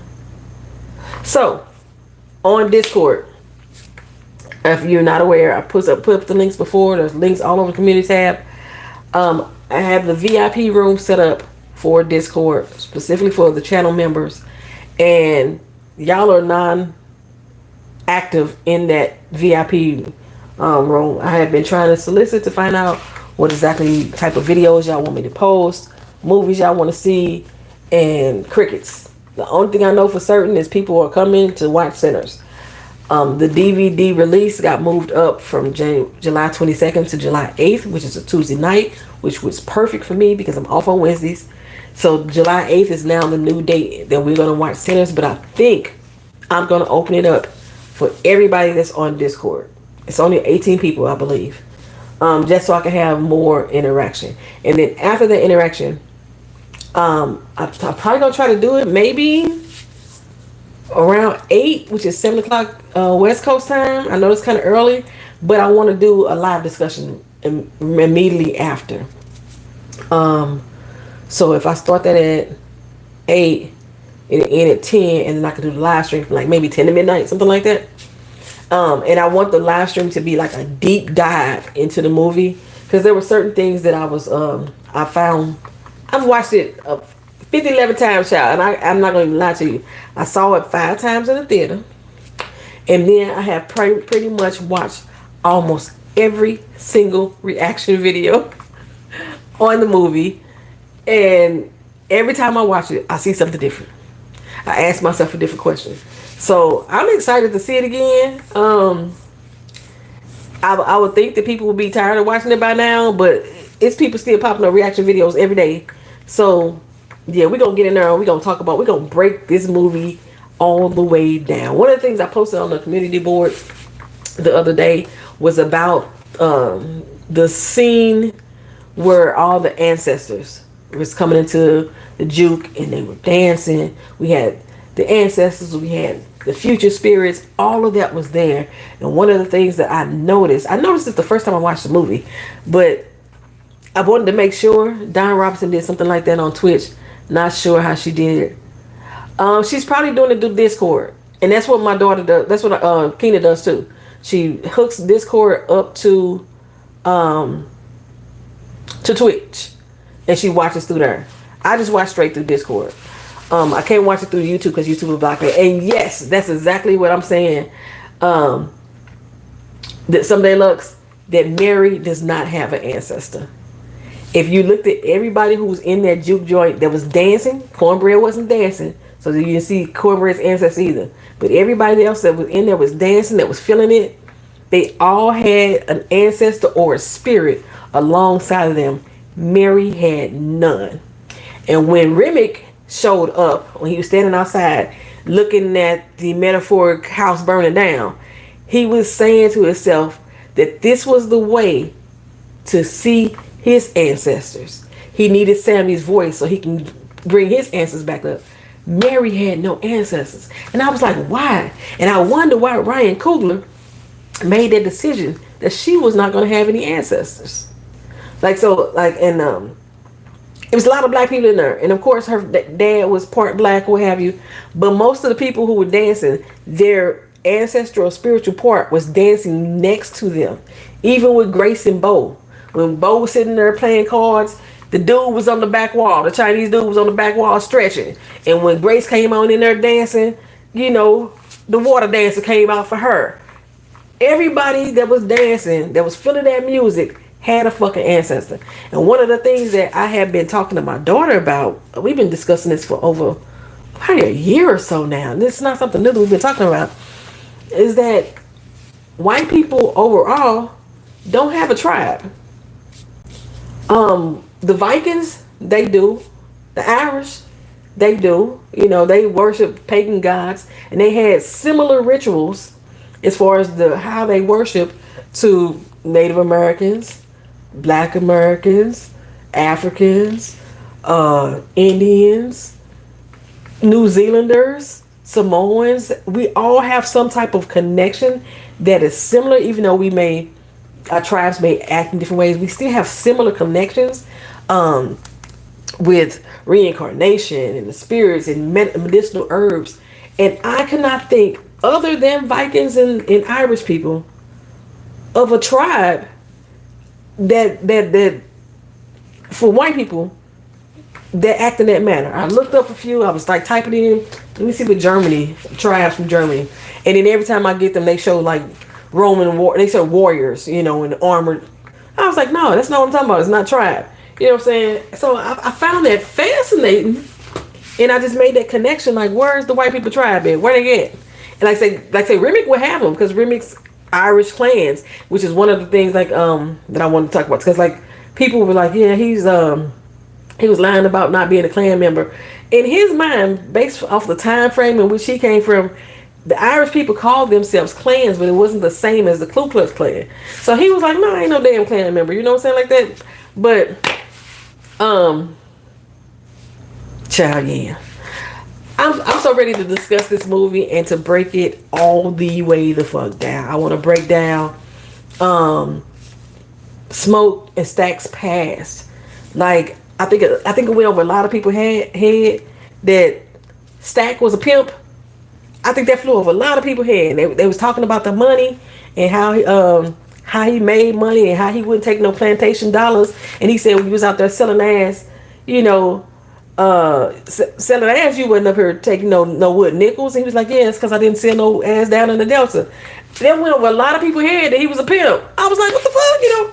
So it's a lot of things I want to just talk about in the movie. It's gonna be like a real deep dive. I hope y'all come through. I'm gonna do it as a live so we can all have some back and forth, you know, chatter about that too. Maybe because she mixed. Hey bro, what's going on? My brother's in the building again. But I would think that even though she was mixed, that like I said, by her grandfather being half black, that maybe she would have had a black ancestor or a black spirit next to her that was dancing. Like I said, Remick is white, and he wanted to call on his ancestors. That's why he needed Sammy. So why not Mary? So I mean, just because she's mixed doesn't mean that she doesn't have ancestors. But then when I think about majority of the white people that I know, you don't hear them talking about calling on the ancestors for answers, talking to the ancestors. You don't hear them talking about reincarnation. You don't hear them talking about mixing herbal medicines and things like that. Most of the times, if they are, they got that from Big Mama, from our Big Mamas. You know what I'm saying? That Big Mama used to give it to them when she was nursing them or birthing them. But just overall, you don't hear these type of conversations. Well, I don't hear these type of conversations with the white community unless they were someone that's connected with being a Viking or somebody that's connected with being Irish. Let me close my mouth because you're gearing up to have a whole conversation in about a week. Girl, I'm gonna have a whole lot to talk about. I'm gonna have a whole lot to talk about. I watched for the first time 2 Irish people who are now able to stream it, and they were talking about the connection of the songs in their videos, some stuff that I didn't know. They were actually able to speak to the religious aspect of Remick, because you know at the end when Remick was doing the prayer, and he had mentioned about how his land was stolen from him too. They broke down all that. I'm each time I watch it, depending on what channel I watch the reaction from, and now I'm watching a lot of reactions from people from other countries that are just now able to see it on streaming. And so I'm watching them and I'm picking up stuff from them and I'm like, damn, I didn't even think about that either. So by the time next Tuesday comes, we're gonna have a whole lot, child. We're gonna have a lot. It ain't gonna matter. It ain't gonna matter at all. I could, as you can see, you can't see it, but I swear I have watched this movie at least 50 times. At least, and I have not got tired of it yet. It's only a few movies I can do like that, and Sinners is one of those movies that I have not got tired of. But yeah, so we talked about that. I was going to my page. Let's see. The bill. Okay, we talked about that. Alligator Alcatraz, Spotify, Mamdani. Talked about that. The Iran attacks, impeachment. We talked about that. We just talked about Sinners. Oh, I mentioned it briefly, but we are watching The Spanish Princess over on Discord. I've been doing it Sundays, Tuesdays, and Thursdays. That's when I've been doing it. We are on season 2. I love period pieces. And after we do The Spanish Princess, we're going to go on to Anne Boleyn. Then I think we're going to go into The Tudors. We're going to cover a whole lot of period pieces just watching it. It's been interesting. And I find that a lot of what I'm watching through these shows and how these kings and queens are maneuvering, I could really relate them back to how Dumb Donald is trying to move in this presidential term. So I've been finding it fascinating, though. I've been finding it real fascinating. So if you want to join us, Spanish Princess season 2, we're watching it. I'll be back again on Thursday at 9 p.m. Eastern Standard Time, which is 8 p.m. Central. I think it's 7 p.m. West Coast. And I do 2 episodes a night. So I'll be doing episode 3 and 4 on Thursday night. And then I'll be back again on Sunday. Let's see. SCOTUS.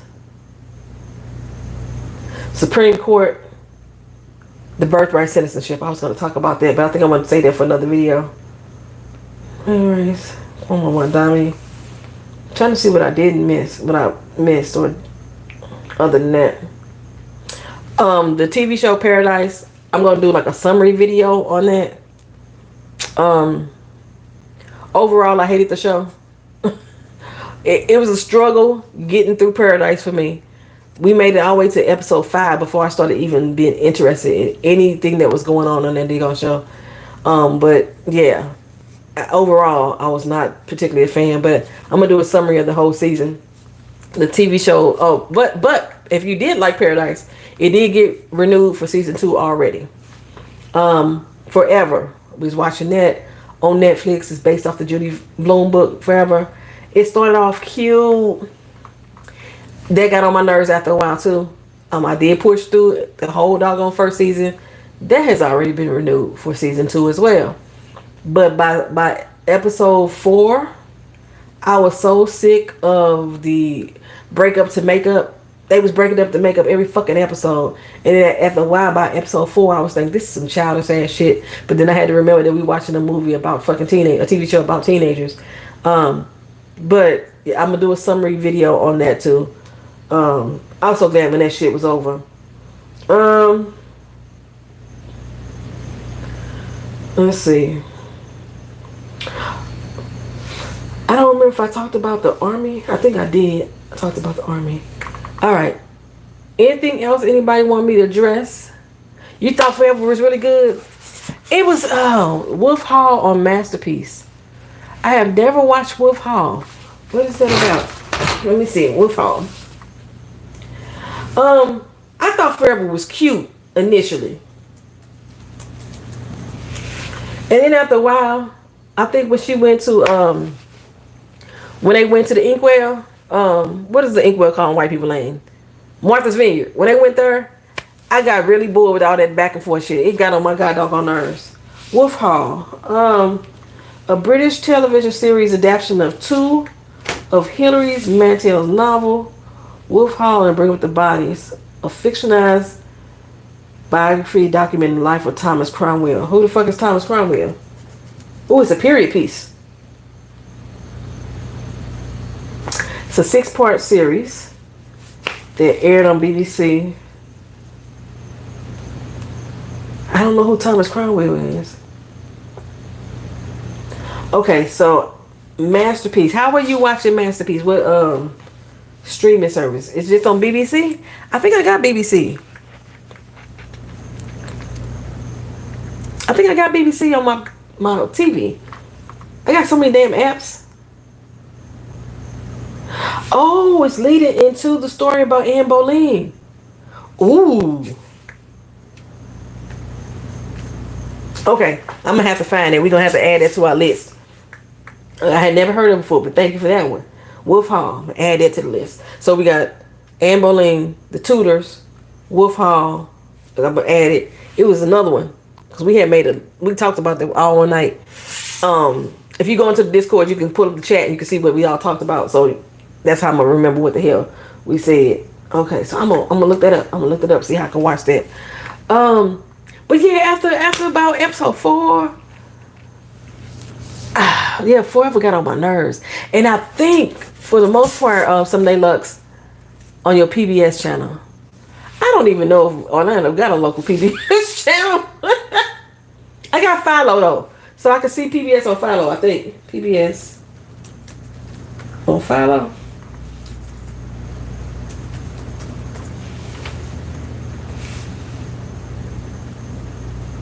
Yeah, I can watch PBS on Philo. Okay, cool. So, with Forever, because I read the book and I saw the detours that they took for the book, I think that probably put me off a little as well.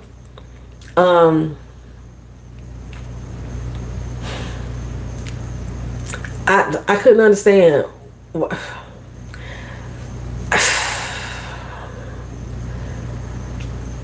the whole relationship struggle with her being caught on video,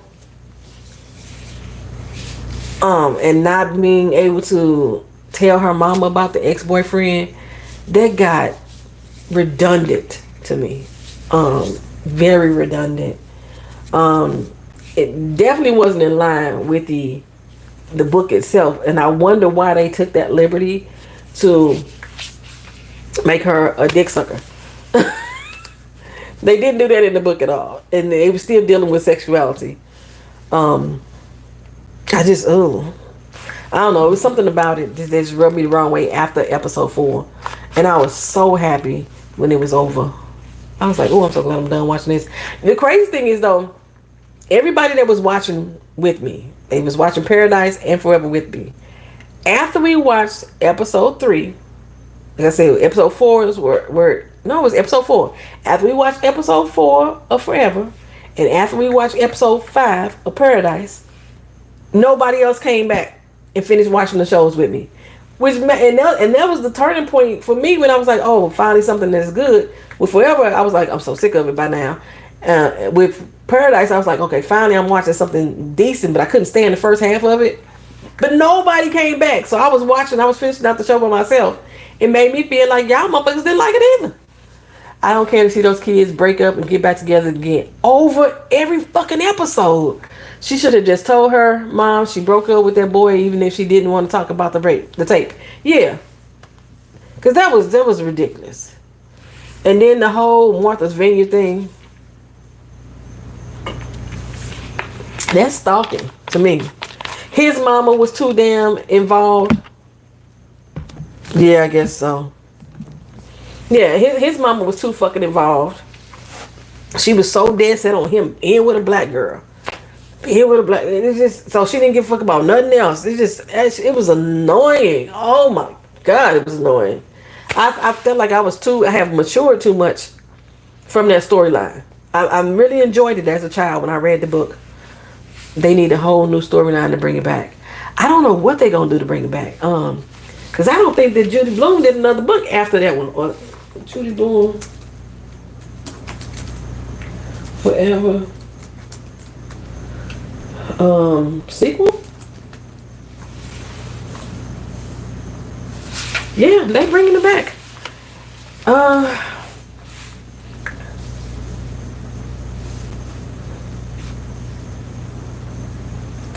Everything to know about the next chapter. Okay, what was the next chapter? Because if I read the next chapter, I don't remember what it was. She has been renewed. Yeah, I wasn't tripping. They say it right there. More Bracket Kids Forever is renewed for season 2. Okay, about to drop my shit. Okay, hold on. If the season finale for Forever left you standing heartbroken under the blue light,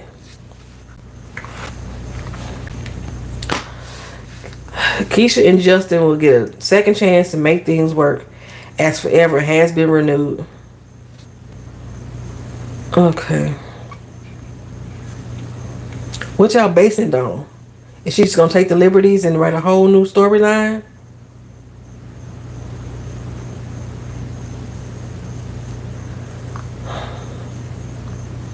Over the course of the 8 seasons, Keisha and Justin deal with miscommunication over the entire 8 episodes. Over the entire 8 fucking episodes.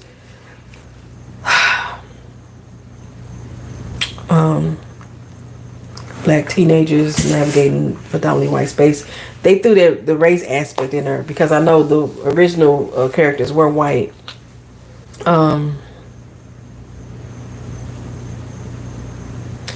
By season 2, they decided to go their separate ways. In the book, before they went to Martha's Vineyard, they had already went their separate ways.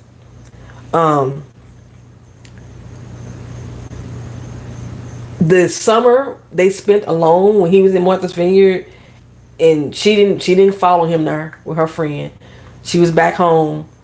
They had separated then. That summer break is what broke them up. So they already took liberties to push it all the way to past that point.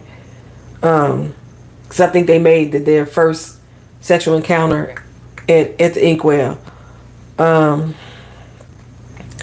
don't know.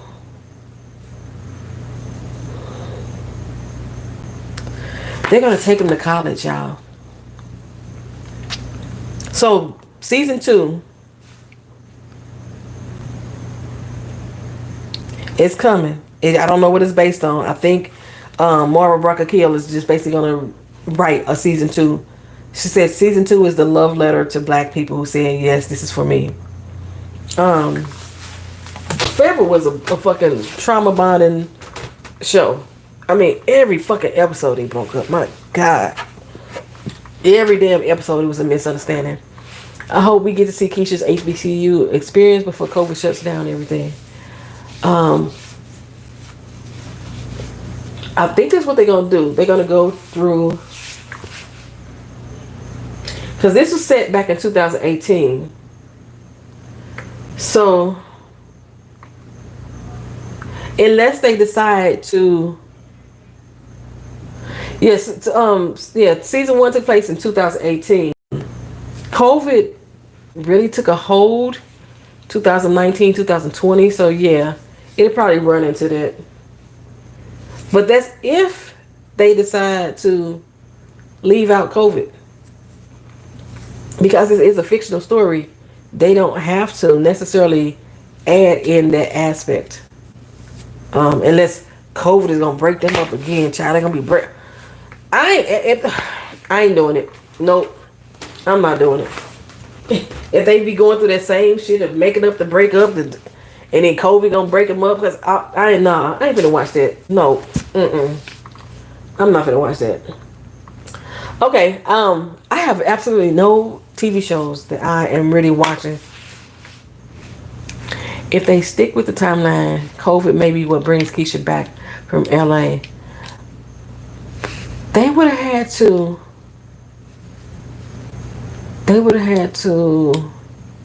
So 2018, she goes off to college the fall of 2018. 2019, she's been in her freshman year. When they shut everything down, it was 2020. So she'd have to be in her sophomore year in order for it to hit on that COVID timeline. They can leave COVID out for me, for real. They can leave COVID out for me. But yeah, we'll see. I know I'm not gonna watch it. I'll let y'all know that right now. I'm not gonna watch it. I'm probably gonna catch up in the storyline somewhere else. I'm not gonna dedicate no more time to that shit because it pissed me off by episode 4. But for those of you who want to watch it, more power to you. I will announce it when season 2 come back. You know what? Oh my God. I never did review the last episode of Raising Kanan, and I watched it. Which is crazy because myself and Miss Honey, if you watched her channel, myself and Miss Honey, we talked about that whole show. Everything we thought was good, everything we thought was bad. Then she dropped her video, and I think that's around the time that my mama started collapsing and shit. So I never got back to doing the recap and review, and until recently, I was like, fuck, I never put that up. And now you bring it up again, I'm like, shit, I never put that up. And I think I got notes. But we know this is season 5 coming back already for that. Damn, I can't believe I forgot. I forgot. That just literally slipped my mind.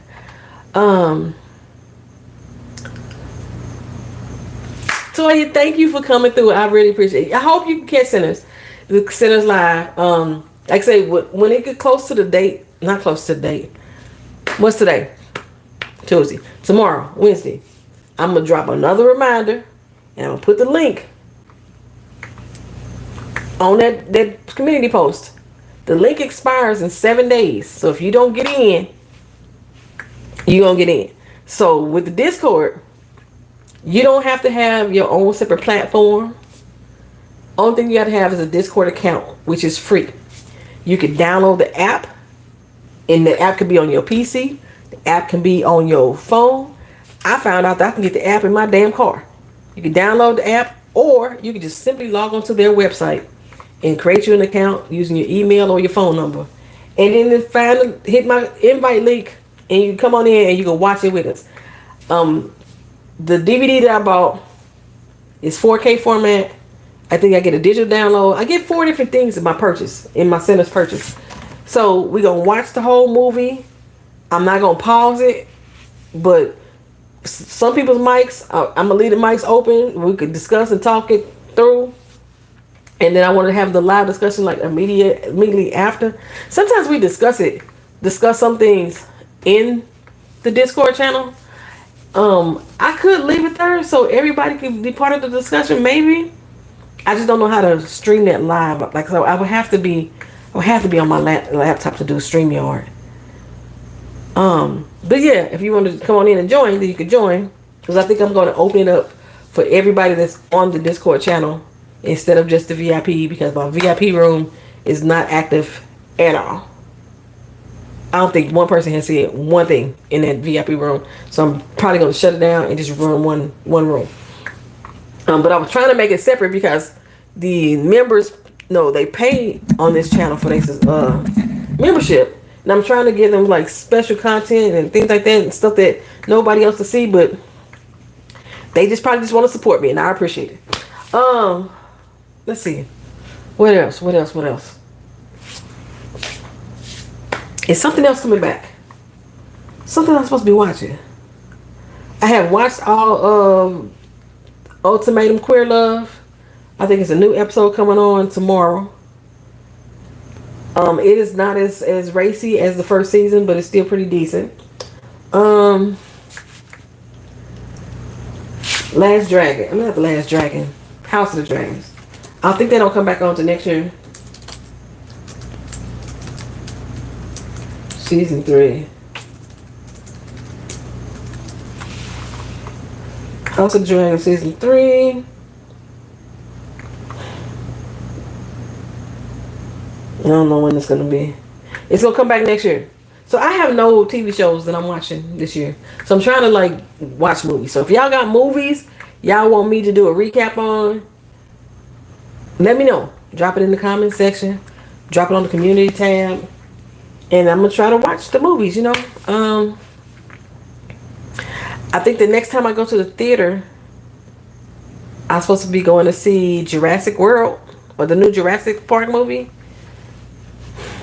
Other than that, child.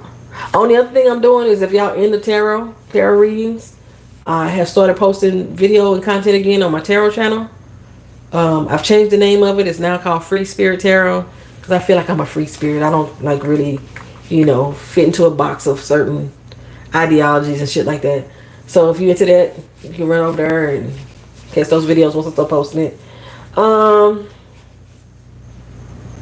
Yeah, I think that's it. So if y'all don't have nothing else, I ain't got nothing else. And where can I find your Discord link? I don't see it in your bio. It's not in the bio at all. It's I'm gonna put it up in the chat right there. Hold on. I don't put it in the bio because I'll be trying not to have a whole lot of just random ass people who don't really watch the channel come on over there. But so like I'll post a video and then I'll say it in the video. So I'll post a video. Pop that. And Discord.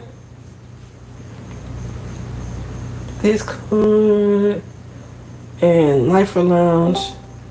Full invite. Copy that. I just be talking myself to stuff. Talk shit. Bam.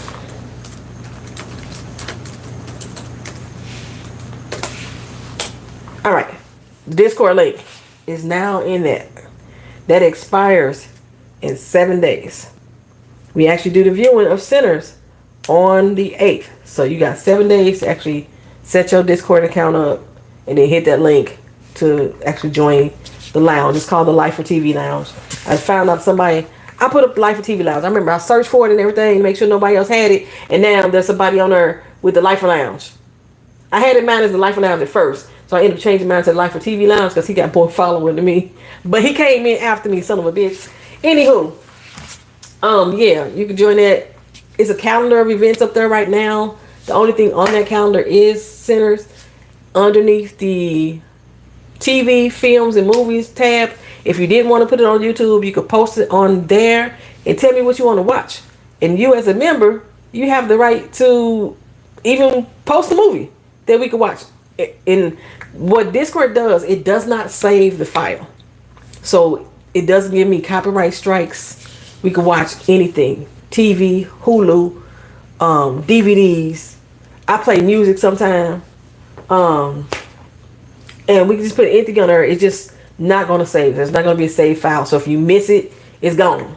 There's no replay. Unless I post it, I'm going to replay it myself.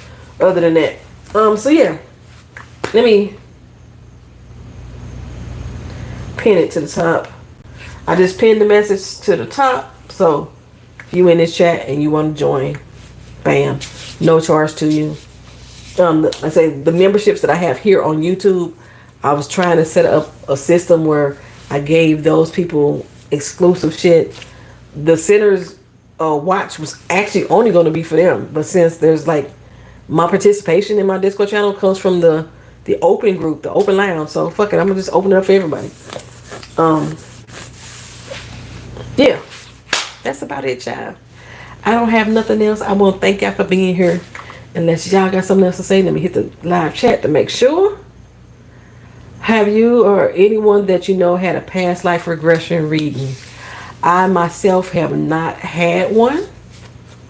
But I will be doing past life regression reading on my tarot channel. I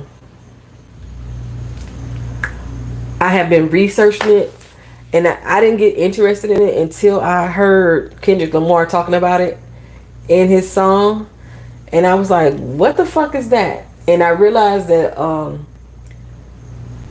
lot of the things that past life regression talks about, I actually already believed in. Like when I have deja vu moments, I already feel like that's me from another life going through a similar situation. When I have a connection with somebody that I've never met before, and I'm like, I can't explain why I know you or where I know you from, and I'm racking my brain. That's part of like the past life regression. And I'm learning that a lot of people are misunderstanding it as well. A lot of people think that the past life regression is basically just telling you who you were back in your former life or your previous life or what have you. And it's not necessarily that. It's actual traits. So there may be, like in life I had before this, I was a writer, and I've taken not necessarily my skills as a writer, but my creative mind process from being a writer into this life. So there's different little trinkets from different past lives or what have you that make up who you are today and who you will be as a future person. It's not necessarily saying, oh, I was a king back in the day, which there could be some hints that based off all the things that come together could suggest that, but yeah, just from what I'm learning about it and what I've been studying about it, I feel like I am ready to do readings on it. I already had all right, Someday Lux, I got you. I see you in there. I already had a few people some of the readings that I've already done. I already own decks that can help me with this process. So I'm gonna go grab one of my cards. Hold on for a second. Oh, I dropped my camera. Hold on. Okay.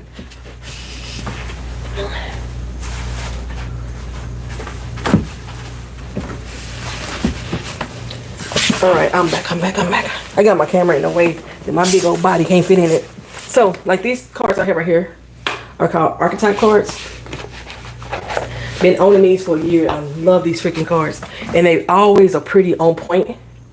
When I pop up, if my sister's still in the chat, she's gonna be like, "You ain't them damn tarot cards."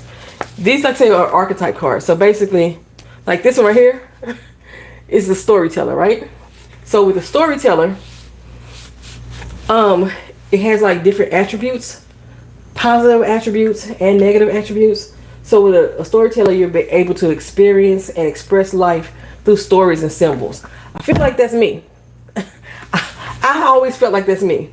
And then one of the dark attributes could be that you make up stuff. that can harm other people. I don't feel like that's me. So just because this card pops up doesn't mean that both of these aspects fit who I am. It's just, but based off of the other cards that come around it, it can help you identify certain traits that you have within yourself. So I'm like excited to start doing past life regression videos. And yeah, I got other cards that already fit like the scheme of things. I swear when I open up cards, I have used these on myself. So in a sense, I have done like past life regression. I just didn't know what it was. I call it shadow work. But yeah, I'm excited to do it because but I want to learn more and more about it before I even like put it out there and tell people, okay, this is for you. This is about you. Yada yada this. But it helps. I think it helps really get you to understand who you are as a person. And but yeah, it took off the GNX album for Kendrick. He said it in one of his songs. Last year he did a past life regression, and I was like, huh, let me look into that. So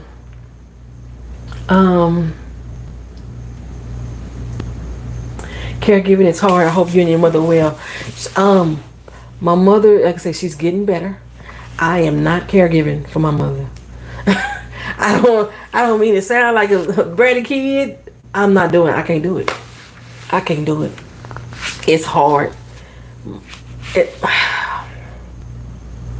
Put it this way. My therapist told me to cut my mom off a long time ago. We have a very tense relationship. There's a lot of love there, but there's a lot of tension there too. And I know for my mental peace of mind, my mental sake, I can't caregive for her. I do what I can, and then I gotta break free. I swear for goodness.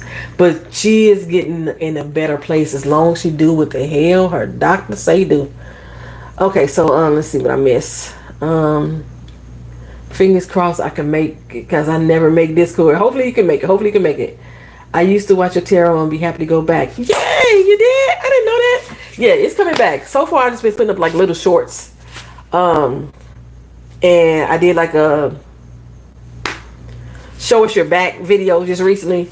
They wanted to see the back of the cards and explain why we like the cards and how they relate to certain things. I did that recently, but I'm finna really get back into the channel. And because I've been having people asking me where I come from. Where I took off. When I stopped doing it on the channel, it's because I started getting a lot of personal readings. People were asking me for personal readings. And I found that I couldn't do the personal readings and the channel at the same time because of the way I read. I read off a mood. I'm a mood. I read off. I can't say energy. It's just mood. If I'm in a bad frame of mind, I don't read because I'll be feeling like I'm gonna put too much of my personal thoughts and feelings into what I'm seeing in the card, and that may not be necessarily what the card is actually trying to show me. It's just me, projecting. So I try not to read. And then, like I said, with all those different. I had a lot of personal readings, and like I was posting videos on YouTube, but you couldn't see them. Because I only made them available if the person said, okay, you can show this reading to anybody. And that's the only ones I made available. I did a lot of videos back to back. And then I had got to a point where I just wasn't feeling connected with it at all. I felt like I wasn't understanding what I was seeing. I didn't know how to interpret it. So I kind of lost myself in it for a minute and I separated myself from it. So then the personal reading stopped too. But I'm at a place now that I'm back. The one thing I didn't want to read about was the felon. I see a lot of videos out there now with people doing readings about Trump and what they think Trump gonna do. I see, depending on like around midnight, YouTube lights the fuck up with tarot card readers. And I'm just using this deck as an example. And I'm telling you, this gets on my fucking nerves.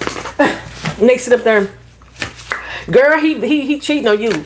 I'm just saying, it's somebody out there that got a problem with you, and they really don't like you. I mean, the whole world sees upside down. Child. They ain't looked at nothing. They just sitting there flipping cards, saying, girl, he cheating on you. Oh, he want to be with you. Oh, somebody hating on you. You sit right there. You ain't seeing nothing. You ain't looking at nothing. You ain't reading nothing. You just talking off the top of your head. And they piss me the fuck off because they make it for people who I believe really have a gift of interpreting cards and seeing what's in cards to help somebody. I really think they make them look bad as fuck. And they sitting on there, they doing live streams, they collecting their super chats. They probably got anywhere from 5 to 1,000 people watching. And I'm thinking, this is why we fucked up now. So, yeah, it kind of, so now me coming back is like, I don't know what kind of space I'm coming into. Because I don't want to be labeled with these people. Which is one reason why I kind of like set my channel on just intentions only.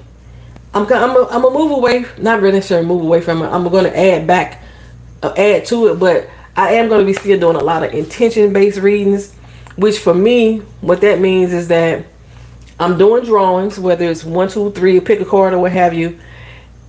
Using those drawings is almost the same as when I set my vision board. We're looking at the cards, I'm seeing what I see in the cards, and we're going to take something from that reading and make it as an intentional endeavor for us. For whatever week it is, whatever month it is, these are something I need to focus on. It may be a soiled relationship that you have with a friend, something that you have kept secret that you need to address. We're going to be intentional in our actions when we look at these cards to make things move in our life. Because I believe that we control our own fate, our own destiny. This is why God gave us free will.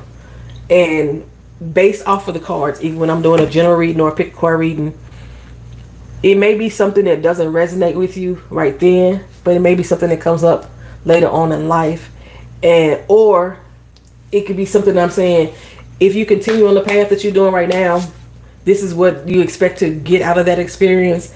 But if you make choices that are different than what I'm seeing in the cards, it's going to change your outlook and change your experience. And I want to try to keep that message when I do my readings, so I won't feel like I'm just like a damn hack. You know what I'm saying? You watch late night tarot, so I know exactly what you're saying. You just put it on to sleep. Some of them be funny. It's 2 girls that I always see, and I'm like, how is she in my feed?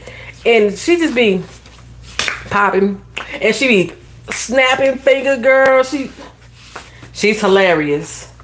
And I think it's one girl. She got tarot cards. She got post-it notes. She got sticky notes. She got everything. She's like, see this here, bam. See this here?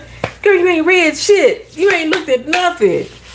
So, but some of the stuff she be saying is comical. It's one chick on her that actually reads with a Pokemon book, which is crazy because some of the stuff that she be saying, I'd be like, damn, I felt that.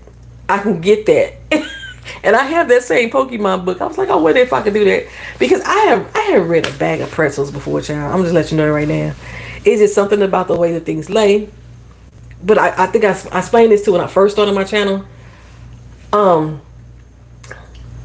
It's not that I don't consider myself a witch. I'm not one of those people. I'm just somebody that can look at these cards and tell a story that could relate to you based off these cards, and what it's not even my feeling, it's what I'm actually seeing in the cards. So like, if people tell me, oh, that ain't true, you a liar, you fake, I'm gonna tell you what I'm seeing in the cards. And what I'm telling you when I see in the cards, that's what I see. Whether you believe me or not, that's on you. But I'm one of the people that I people watch all the time. I could be at a restaurant and it could be a couple sitting over there next to me, and my nose and ass is sitting there trying to figure out what they talking about based off of their body movements, how they position, where they sit next to each other. I'm one of the people that go into the art museum and I look at a painting and I try to figure out what was going on in that painting, in that image. And that's basically what I'm doing with tarot cards to me. It's just interpreting what I see based off of what I'm looking at. And yeah. So yeah, that's me. So I love to do it. And like, I just really this year started saying that I'm connected again. I'm connected again. Yeah, I just think about anything can be read and interpreted. Anything at all. You know, because we talk about signs and symbols. Even in the Bible, there's signs and symbols that are being interpreted. There's messages to be interpreted.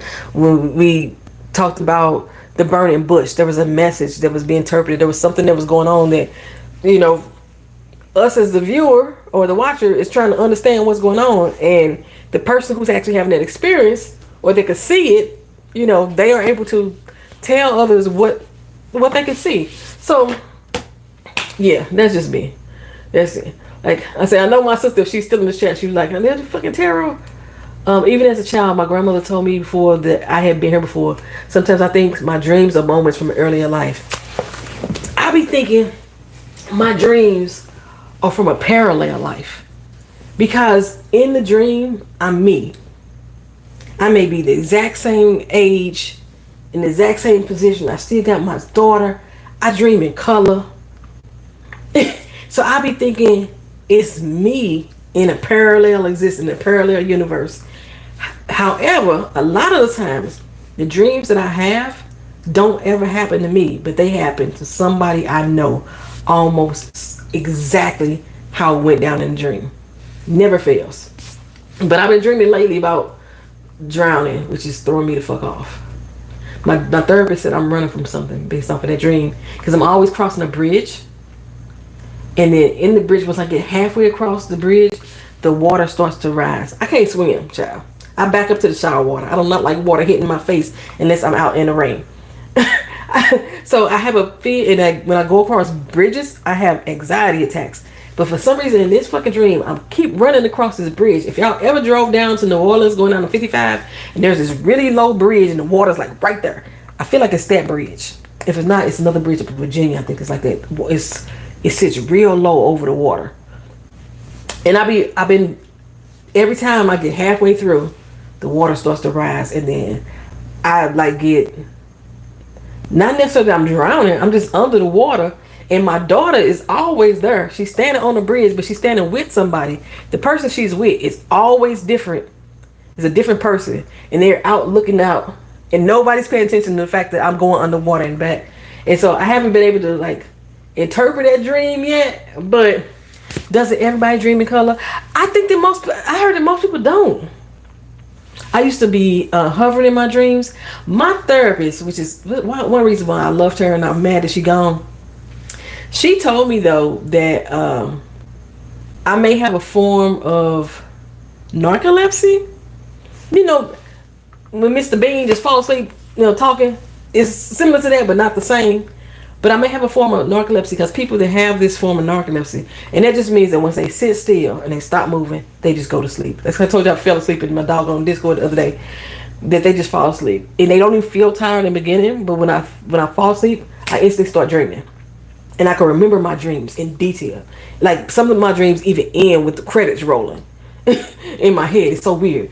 But she was telling me that a lot of people who have this specific type of narcolepsy, they have dreams that seem so real.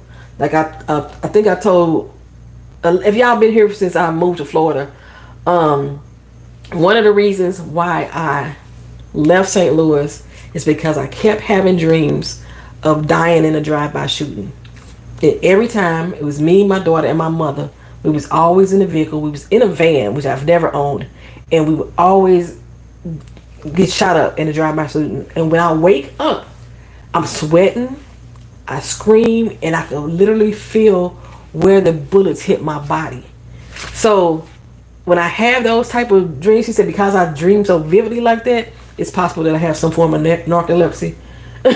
So it's possible, and I never knew that the people with that condition of narcolepsy dream that way. Like I said, I just figured it was me in another parallel life. But that's what made me leave St. Louis, because I was like, I kept having dreams like that, and I haven't had that dream of being gunned down since I moved to Florida. I haven't, so it's weird. But okay, you said that you have let's see, you get it. Your mom is in the same place where her mother. Okay, yeah, but I'm talking about my mom and the caregiving. I also know I won't be able to caregive for me. I don't believe that my daughter will caregive for me either. I really don't. Let's see. You said you be hovering in your dreams. Wow. I know I have one repeated dream, which is so, I don't even remember when it started. And I think I watched this movie called The Red Balloon when I was in kindergarten or first grade. And in the balloon, in the movie, it's black and white, and it's a red balloon, and the balloon goes up in the air. But for some reason, when I'm having a dream about that movie, when the balloon goes up in the air, it turns into a hot air balloon. And it's usually the hot air balloon that they had in The Wiz. Richard Pryor is always in there. My godmother, she's always in the balloon. Red Fox is always in the balloon. And usually it's one person who is currently in my life. May not necessarily be a friend, might be just a coworker, somebody, my neighbor, but the other person is always that person. And I always get pushed out of the balloon. And I have had this dream repeatedly since I was about 6 or 7 years old. And it just so happens that the same people be in the dream except for that fifth person. And that fifth person is always the one that pushes me out, which is probably just a sign that I just don't trust motherfuckers. That's probably it. But if I was gonna do a video on the Tarot channel about dreams as well. That red balloon. So it is a real movie. I didn't know if it was a real movie, and I was like, I don't know why I keep reading it, but it's a real movie. Okay, I feel better. I feel better knowing it's a real movie. Sometimes it reminds me something Lux is saying. Sometimes it reminds me, why is my chat going like that? Get at the bottom. My chat is going all the way back to the top. So I'm trying to read the last one, but sometimes it reminds me of when I was a child. I had a dream and the alligator bit me, and I felt it in real life and still feel it when I woke up. I also sometimes scream out loud through the dreams. See, I was scared to tell my therapist that. I was like, she's gonna lock my ass up, put me in a crazy house. But yeah, I don't know what it is I have like but I know sometimes I have dreams that are really specific to me, and it doesn't seem like to go off the rails when I have those dreams. Like I say, somebody I know, it happens to them. Except for one time I had a dream about an ex I was dating, who wasn't my ex at the time. Okay, this guy I was seeing. I had a dream that we was flying to his hometown, which was in another country. And when I got off the plane, he brought up to me his wife and his 2 kids. And to tell me he had just got married. And so I called him the next day. I was like, dude, I had a dream about you, that you had a wife and you had a whole family on the side. And he was like laughing off, like, that ain't me. He did da. A week later, this motherfucker come to me and tell me he was married. And he had just married his baby mama. They already had 1 kid. And the reason why he married her, because he got drunk one night and got her pregnant, and now it's another baby on the way. I was like, nigga, I just had this dream about you last week. And he was like, it ain't me. And now a week, I swear, exactly 1 week later, he was like, I'm going to have to be honest with you. I just got married. He had just got married like that day. We supposed to be still like, whoo, child. I had some stories. I think we all had TV day at school watching the red balloon. Okay, I just feel so good knowing it. I'm not crazy. I was like, I tried to Google that once, like, where's that movie? And it was at school that I saw it. The red balloon. That's crazy. I couldn't remember if I used to watch it on PBS or where I saw it, but I was like, I remember I was really young. Oh, here it goes. The red balloon. A young boy who discovers a large helium-filled red balloon on his way to school one morning. That is sad. This movie is from 1956. Ain't that something? Oh wow, I'm gonna have to watch that again. And maybe not, because I might not want to bring up no dreams that I haven't got rid of. But yeah, so I was thinking about on my tarot channel to add in dream interpretation. I just didn't know how I was gonna do it. But sometimes like I would just take stuff from the dreams, and like I had a dream probably about a week or 2 ago that had a snake in it, a deer in it, and a butterfly. And I could not figure out why I kept having dreams with these 3 specific animals. And I said, well, let me research what these animals are and what's going on with them. And I realized that all 3 of them shed in some kind of way. A snake sheds its skin, a deer sheds its antlers, and then a butterfly basically sheds who the fuck they are altogether.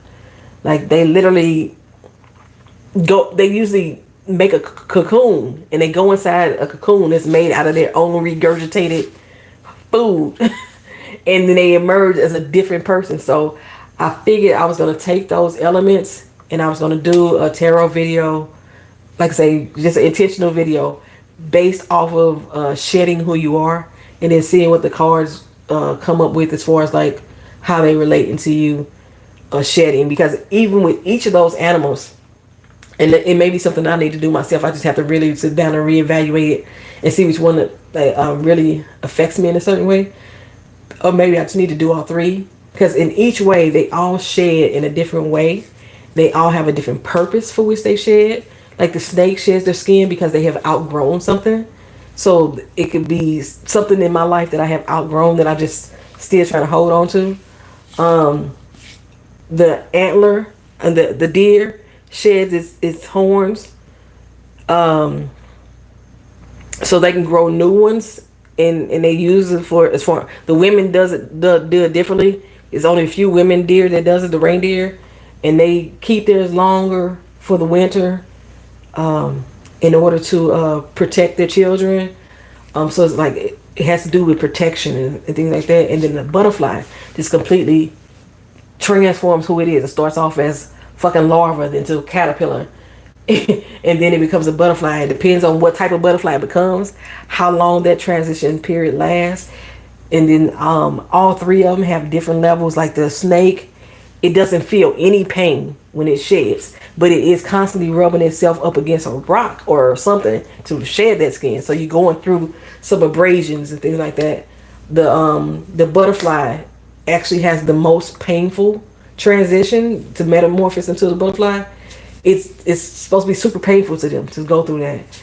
And then the deer, even though they lose like a part of their fucking head, almost like lose their crown, they feel no pain. There's no pain associated with it, but they go through a lot of bleeding. So from the outside, it looks very painful to people. So I think I may do my dream interpretation of my dream tarots in that sense. Like if I have a dream that has a common theme, then I'm going to bring it to the cards. I always tell people, if I want to practice dream interpretation, I dream vividly and often and remember where. Write it down. Write it down. Whatever you dream, write it down. One of my first books that I ever written was based off of dreams. I kept having a collection of dreams happen. Like I told you, sometimes I dream with the actual credits rolling, like my dream or a movie. And I used to say that on this channel. I said the reason why I do Travel and Talk Tuesday is because sometimes my life is just like a movie. And I got that phrase for me doing my dreams. Write it down. And then you start seeing common themes that you may be having. It may be some things that you may want to address.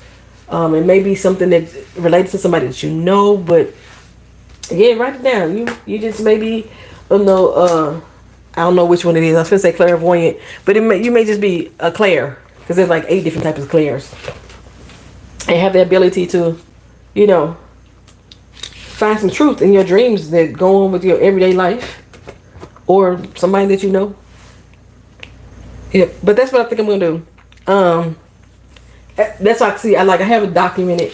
I have a little journal of all the different types of dreams and then the common things. And I really think that every time that I'm drowning, it's me.